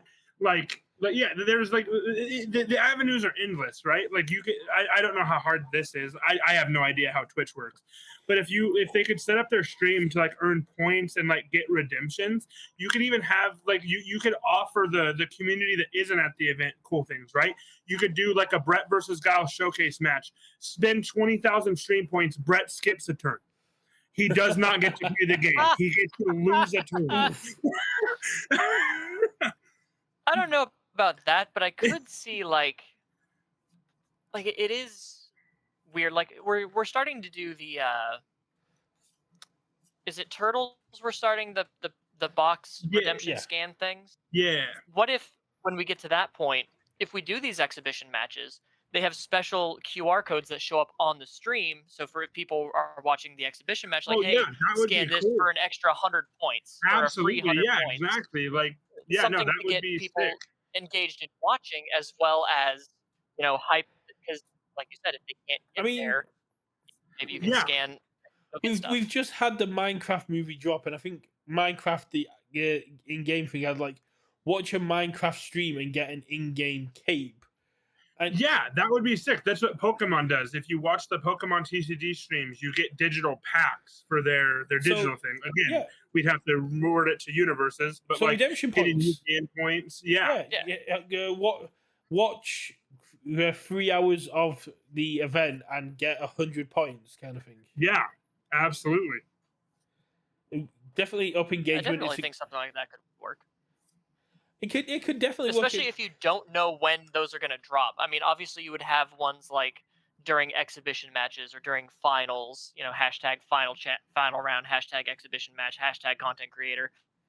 But even if like during the streams, like round 3 is like, oh, hey, by the way, you just have the content creator say, hey, you'll look on your screen, there's a QR code, you can scan that for 100 points.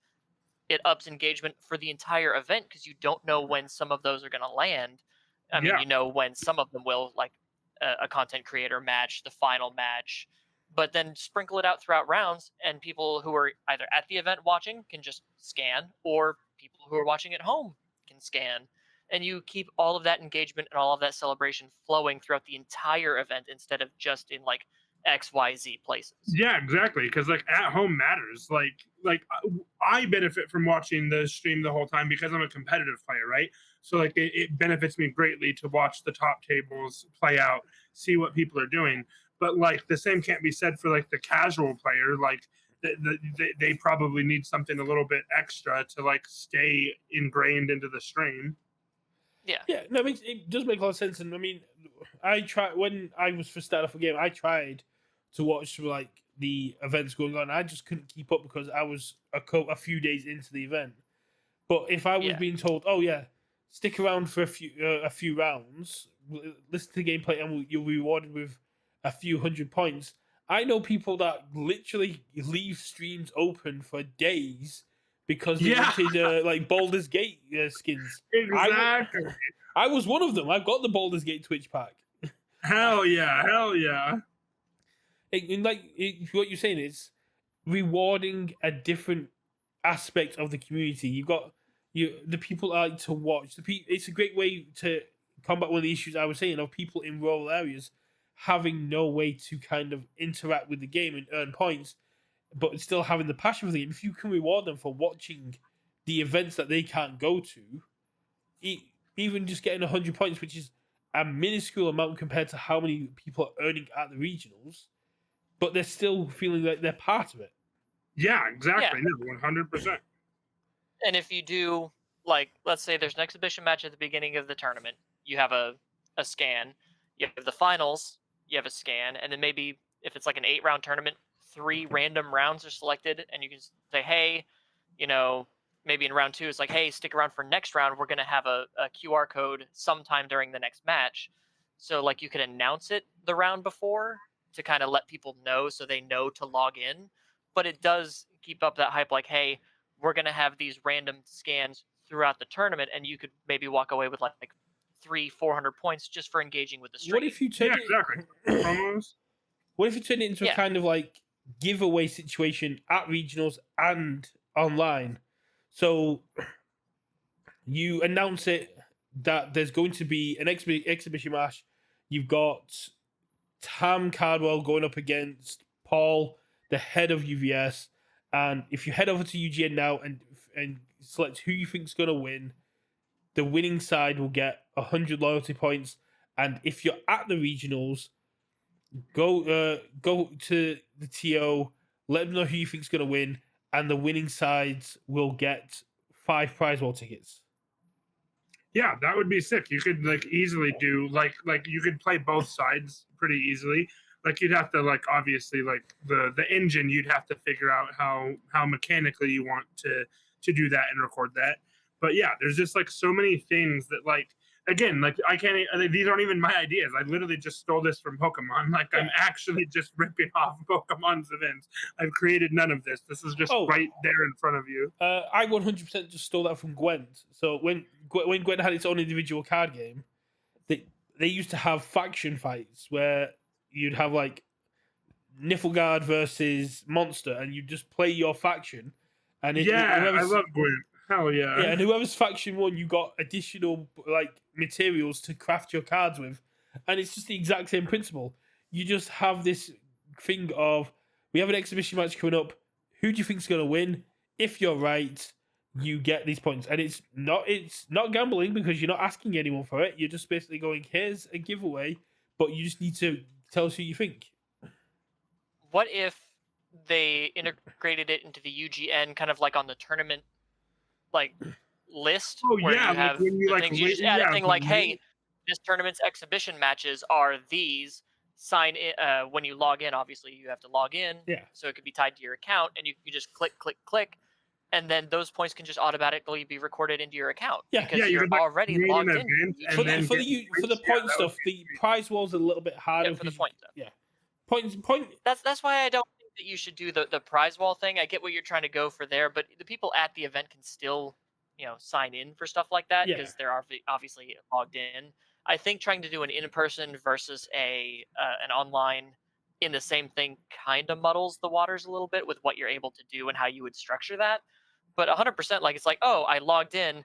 These are today's exhibition matches. Who do I think is going to win? You have to just obviously put in your options before the deadline, and then Bob's your uncle. And if you win, you get automatically awarded those points to your account. It's kind of one of those things. Or within 24 hours, however. Yeah, but it's kind of one of the things of just rewarding those aspects. And going back to one of the ideas you had of having content creators doing the side events or gunsling or stuff like that, you could literally set up a stream or something like that and have the chat and the people watching decide what boss they're going to play up against or what deck you're going to use in gunslinging, and just having that engagement with the people taking part in the events. And when there's time between rounds or when there's other stuff, you can just then cut to the people playing these side events, to the gunslinging, to the PvEs. Yeah, exactly. You can even let your chat vote for the exhibition game, right? Like you could 100% give them options to like vote inside Twitch. Again, Twitch already has these things in place to do that. Yeah, like maybe like day one, say, hey, who would you like? These are the content creators we have here at the event. Who do you want to see on screen? Who do you want to see on day 2? Yeah, absolutely. Here's a thought that Brett just tickled my brain about having, gunslinging with content creators that you could stream. Obviously, I don't think that UVS games would be able to run multiple streams on their own Twitch because, just like Marvin, I don't know how Twitch works. I need to start thinking about how Twitch works because I'm going to start streaming box openings. But I don't know. I'm old. I don't know this. But what if they had the setup, but the gunslinging stream matches were streamed on the content creators' channels? Oh yeah, so that would could boost engagement with their own communities. That could help bolster them. and it's multiple streams that you could choose to watch. Like, oh, round 4's over. Let me switch over to one of the gunslinging. Who do they have gunslinging? Let me go to their channel and watch some gunslinging games. Yeah, And but again, if we're allowed to use like newer cards that aren't released yet, maybe that's a good way to show off some of those cards. what's one of the great things about what we have here with like VGO, what we're using for this conference, you could literally just set up multiple video rooms and have a gunslinging going on, and then all And they just have have to like do a is gunslinging room. yeah, and then you have a gunslinging room, and all they have to do is take the feed from that one, stick it into OBS, and they can just pull it up, or they can just stream. There's ways you can kind of have the thing come up. There's a lot of ways you can do it, but I get what you said about it's And you adding need more to get on stress on. UVS games with this right now. You need to teach the UVS games people how to do this. Yeah, even Pokemon does it, and it could benefit them even inside Swiss. Pokemon has like a stream A, stream B. Like they don't stream both. Like you can't go watch both games, but it's literally just in case stream A gets like a DQ for some reason, like a judge call happens and the game ends halfway through the round. Then they're not just like, well, sorry guys, we'll be back in an hour and a half. Yeah, and look at that's. I think that's one of the biggest feedbacks you get from the regional stream is there's nothing going on once the game finishes. In between. Yeah. Yeah, I've definitely chimed into some streams. It's like, we'll be back in a few minutes. I'm like, well, this has been going on for 15 minutes, according to the chat. So I don't know when it's going to be coming back. Yeah. But if you did have other streams like the gunslinging streams that you could cycle to, or maybe you have like a UVS Games Twitch and then like the gunslinging Twitch, and you can just switch between two things, and it's like they have two channels, and maybe they're making money off both from that angle. Then I don't know, but it is something like it's extra. It's more content for people to consume who love the game and want to interact with the game. And maybe the gunslinging streams have little like, hey, it's just a random thing that pops up. Here's a promo code for 50 points that you can scan, for the side event points. Yeah, for sure. And Cameron mentioned it again, probably an hour ago at this point. But like you mentioned, like being content creator specific, right? How sick would it be to allow Sam to host like an orange card, blue card live with like a random community member and just like discuss the event in between a round? That would be so cool. It's one thing that taking like the signature content people make, which would be very hard for me. I make a lot of weird content. And just kind of at that point, you're just a variety show. You're a one-man variety show. Oh no! What I would do is I would literally have I would have 3 tablets up with the UGN deck builder, and I'd have a card randomizer, and it'd be it'll pull up a card and go, make me a deck. You got 30 minutes. It'll go up online. People will vote, and if you win, you get X amount of points. Yeah, that could be. Yeah, you could get like prize wall tickets that way. Yeah, our prize you can have so many different things. It's one of the things we mentioned to Sean, and we mentioned it quite a lot. It wasn't around in my time, but to make the carnival games, when I see carnival games that happened at regionals back in the past, that to me is kind of like the aspect of an event. It's taking what you're expecting from an event and kind of turning it on its head. Having these fun ways to express your love of the game that isn't just sitting there playing the game is a great one. I was last year, I think the first regionals, I had 10 face down cards, and I basically went, these are all Attack on Titan cards. If you pick a card, if you can tell me which character it is, you win a pack. And people were crowding around me trying to do it. And what some people started to realize was you could see the double face cards through the sleeves. So people started winning consistently, and some people couldn't figure it out. So more people crowded around.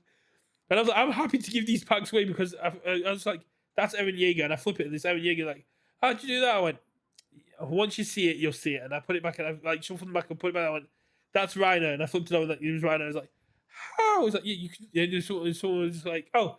That was the biggest one though. Hans isn't a double face character, but he gave away the most packs. That's funny. But it's that kind of no, like little stuff like that is pretty cool. It's just how does the company want to enact that, and which versions of those do they want to do at which events? Because obviously you can't do them all at one event. But Yeah, if it's for like, sure. hey, we know these content creators are going to be here, we can ask if they're interested, or even, hey, you know, what if, you want to, I'm not going to say pay completely for someone's trip. It's like, hey, we'll help you out to fly you out to be specifically a side event content creator for this event. Yeah, Like exactly. whether And it's that's helping not pay to for say like rooms or you can helping even pay do like for just the flights. commentary team, right? Like your first couple events, you Yeah. don't even have to get other creators.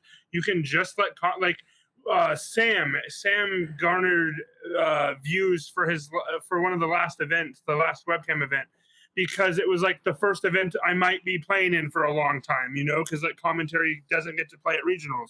Let them do the showcase matches. Like show me Sam versus Barrett. I think that Yeah. I think that'd work for lunch, but it's a case of they also kind of need to take But some for like time the off side between event specific rounds. stuff. Yeah, for sure. And they want to break too, right? Yeah, absolutely. But yeah, just like again, you have a million ideas. You don't have to use Yeah. them all. You don't have to use any of these ideas ever. You could come up with your own thing, but just come up with Yeah, your own but thing. if they're like, hey, I'm pretty sure if they said, hey, Cameron, we know that you're not able, maybe you don't want to go to this regional or what, but what if we helped cover your flight or helped cover your hotel room? Because usually, like, if you're willing to help cover one or the other, I'm down. Yeah, But like, come be our side event deck doctor like teacher for the weekend, and all you're going to be doing is sitting there helping newer players or helping existing players with their decks, with ideas, and teaching the game. I'd 100% be down for that. yeah, I'll exactly. be your teacher I'll be your substitute teacher for the weekend. Or like Brett, it's like, hey, we really love this great UVS Bake Off idea that you've got. Do you want to come to Chelmsford? I know I'm saying that wrong, That's right. probably. And oh, is it okay? And like, we want you to do that as a side event. Would you be willing to come do that for us if we like paid for your hotel room? And this is just all you do all weekend instead of doing the tournament. Something like that where, yeah, I'm pretty sure almost any content creator would be willing to work with you on that and help you if you want to put us to work and help make this feel more like a celebration. Because while we don't work for the company, we're certainly not paid by them, even though some people think me and Brett are kind of shilly about it. We get no money from these people. I often say we are the most eager unpaid interns. But we want to help. We want to help make this game better and make these events better. So I'm pretty sure if you're willing to reach out and like, hey, would you be willing to help out with this, or would you be willing to do this if maybe we like helped comp your room or something like that? I'd absolutely be down. So Yeah, Like, exactly. put me in, coach. I am an extension of this company. how do you I don't want to say police it, but how do you decide what content creators to reach out to? Because we're already seeing an uptick in content creators. There's a lot more coming, and there are some great ones. Response on Play, absolutely great content creators that have come out with recently, and there are some bad actors who are in it for the stuff. And UVS are more than aware that there are a lot of content creators out there just making content because they want to get access to reveals, they want to get access to free boxes, free products, free trips. How do you take? How I think it would. go on? I think it would come down to your, not position, but your relationship with the company.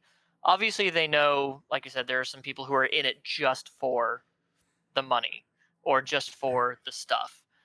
But we've also had, at least me and Brett, I don't know what your experience is, Marvin. We've had one-on-one conversations with people with the company, and they know us, and they They don't like know me. how we Sorry. feel about the game. That's okay. But stuff like that, like, how did the first people for the first summit get picked? Yeah, like I Like, I think mean, I know I didn't get picked because I had just started content, but this is if gonna be you like have people focusing on that, yeah, it's gonna be like a hot take. I think like you'd have to do it like you've done for the new summit, which I do not think there's a difference between the old summit and the new summit. I am 100% convinced that they already have the 10 people in mind that they want for this new summit, and they were just using this like sheet to like make it a feels better thing, which is good, like that is a step in the right direction. But I think you would do it just like that. You'd offer like Matt can email every creator, hey, we're doing this thing at this regional. I only have 2 slots. If you're interested, let me know. I'll pick my 2. Or they could like just reach out to creators individually, saying, "Hey, are you planning to go to this thing? If For not, sure. if you're planning on playing, or hey, if you're not planning to go, would you be willing to do this? As an extension of UVS games, as treat us like a resource for stuff like that." And obviously, you also want to be watching their content enough to make sure that like Brett puts out content almost every day now. I've got a local who's like, I need to get on the content creator grind. I'm like, cool, stop playing Baldur's Gate and make some content. And he's like, but Baldur's Gate, man. I'm like, there you go. But I've just completed my 10th run on Baldur's Gate because they put the shotgun mod in there. It doesn't take that long. Yeah, but he plays with friends on Twitch as like his little side hustle, streaming 3 to 4 hours a game. But you can tell through usually the content, the type of people the content creators are, the ones who are like really invested in the game or the ones who are kind of just doing it for the paycheck. And that's not a knock against any creator. No. That's really not. Like, I know Tam Cardwell works his ass off doing this as a job. So you're always going to have people like that. But then it just comes down to, like, it's got to be the company's call. They've got to make the decision of, do we think this person is someone we want to work with in this capacity? Yeah, and even more so, like as much as like it might hurt your guys' feelings, whatever. Like I'm a very blunt individual, but like you already know, you guys are like David. Like David a little less so now. He's getting a little spicy. I'll give him that. But like you guys are known as like the shills or like the white knights, what have you. But like you have to be, right. Like it would have to be you guys that do it. Like you have to be like the positive ones in the community, obviously. Like yeah, you want someone in good standing with both the community and the company. Correct. Yeah, for sure. Because it is like another face of the company. Yeah, exactly. To go back to like what you said about the summit, to be like the yang to your yin. I'm actually going to be the negative one here, and I think UVS has 10 content creators they would love to be there as like their priority, but I think they're going to prioritize people that are already going to the regional over people that would have to spend money getting out there to take part in the summit. So I would absolutely love to go out there and get all the stuff, but the biggest hurdle for me is it's going to cost me $1,000 minimum to go out there and do that. Yeah, fair, for sure. Yeah, so that also has to be like a thing. Like if you are going to have content creators that you're bringing in just for this and they weren't planning on going anyway, obviously they'd probably need help. But at that point, I mean, maybe you could write it off as a tax expense. Maybe I don't know. I married an accountant. I don't do that stuff. So. But I get what you're saying, Marvin. If UVS wanted to have like content creators helping out at regionals, the best people to reach out to would be the ones that have got new player or community focused content, because those are the ones that the community are going to want to gunsling or PvE or play with, because they're the ones that kind of do that community stuff. Yeah, exactly. We have hello, Paul. Paul, head of hustle like is Big Paul. Boss Paul. Big Boss Paul. Oh. I'll be on my best behavior then. Nah, it's fine. You should have warned me ahead of time. I the first time Paul came into the chat, I did not know that was him. It was pointed out to me later. But it's absolutely... No, Paul's cool. But man, that energy can be overwhelming sometimes because he is so enthusiastic about the game, and I'm such an introverted person that my first time talking to Paul, I felt really overwhelmed. Mainly because he put me on video immediately because we were talking about the pizza party stuff. And he's like, all right, let me get you on video. I'm like, what are you talking about? Get me on video. But nah, Paul's a great guy. Oh yeah. Just a little enthusiastic. That's what we want. Like Paul, absolutely. Zoe. It is not a knock against him at all, no. But it was not something I was expecting for meeting someone for the first time, especially the owner of a company. It's one of the things, like meeting Paul, meeting Zoe, meeting Bill. Bill is very enthusiastic for solving the problem that is UVS. Even if the community doesn't see it, he is very enthusiastic for the problem he's trying to solve. Even if the community doesn't kind of agree with the way he's trying to do it, the enthusiasm behind it is there. Every single person in that company is so full of drive and passion for what they're doing. And a lot of the people in there, like you got Jeremy, you got Lenoco, you've got Will Howard, you've got Barrett. They're all kind of ex-players going in there. Or you've got people that are just passionate about the games, passionate about the design, passionate about the work they're doing. And I think that's one of the best things UVS have done is cultivated this kind of company of passion and drive and love of what they're doing. And that's become more evident for me from their choices of artists from Critical Role. So I reached out to all 30 artists that UVS kind of put up on that post, and the ones that got back to me, they were just so lovely, so passionate, so endeared with their work. It's like I can understand why UVS wanted to work with you, and I hate to harp on about it, but I've been in the Rift. Marvin's been there as well. But if you're in the Riftbound Discord, speaking to Dave, speaking to the admins and the people at Riot that are taking part in Riftbound, it's like a mirror image. They are just as passionate. They're just as involved in the community.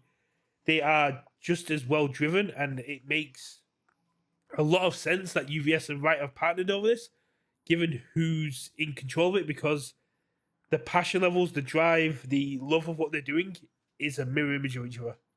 Yeah, and that's like I'm gonna have to cut stream for myself here soon because I work in about 10 minutes. But like I would love to harp on this for a second.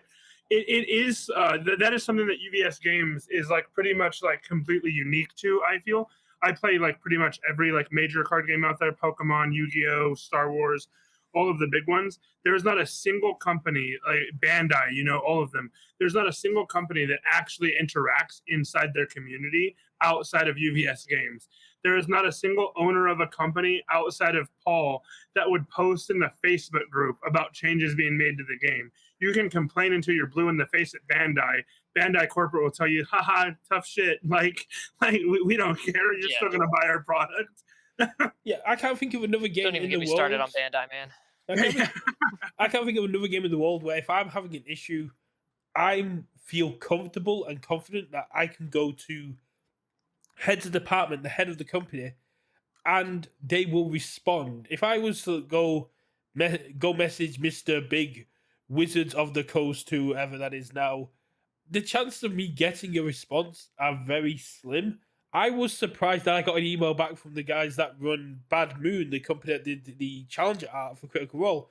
I was hyped about that. And it's just one of those great things that seeing these companies, seeing the people that UVS chooses to work with kind of being mirrors of themselves does inspire kind of confidence to me. And like you're saying, this is such a unique situation for any kind of game where you can have this personal and friendly relationship with every level of the company, which isn't something that it kind of exists in any other game. Yeah, for sure. But we'll wrap up Absolutely. because we've gone on a lot longer than usual, and it's all been relevant but unrelevant at the same time. Yeah, Paul, go watch like half this video, please. Go watch like the middle part. It's fine. I know Bill and Guile watch this on double speed anyway. Do what Guile doesn't. Just watch it on 2x speed. Hell yeah! First time I met Guile, he did not recognize my voice because he was too used to watching me on double speed. But big shout out to Marvin for being here. Great to have you on here as always. And if you are interested in some of the other content, next week I've got my Great Universus Bake Off with the other half of Undefeated Local Judging, which is Dan. Big shout out to UVS Hermit for being here. Would you start off with Marvin? Would you like to plug your channel and get some people there? Yeah, guys, Undefeated Locals on YouTube. I promise I will make a video this month to, announce my every 30 days video that I've been getting up to. So I promise that's coming soon. Join our Discord as well. We have an Undefeated Locals Discord. Most people don't know about it, but there's a lot of good content creators and stuff in there, always chatting about the card game. But most of all, shout out to UK Versus and Cameron, UVS Hermit. I watch literally all of this guy's videos, and I'm not even a new player. So, yeah, I see you in my comment sections every now and then. I'm like, what are you doing here? Well, we're gonna wrap up here. I'm gonna. Yeah. We'll wrap go up here. Great chat about regionals. Great having that kind of open, honest discussion about the past, the future, and how we think things are and how they should be. For those just tuning in here, do go check out. I'll get this up on YouTube tomorrow. I'm going to try and organize some time to get some Riftbound games in with Marvin now that I know he's playing. And Yeah. for those who've been keeping up with my Hitch riddle, I've got the second part coming out tomorrow, which is Tuesday for YouTube. Tuesday or tomorrow if you watch this on YouTube, where I think I have linked UVS to Nickelodeon, and you can figure out where I go from there and how I got from Stratford to Nickelodeon as well. I still say it's that Shakespeare manga. I'm not going to lie. I'll catch you on the next one. And that Cameron's just reminded me I need to leave the Shakespeare subreddit because I joined that to try and solve that issue as well. It's goodbye from me. See you guys. Bye.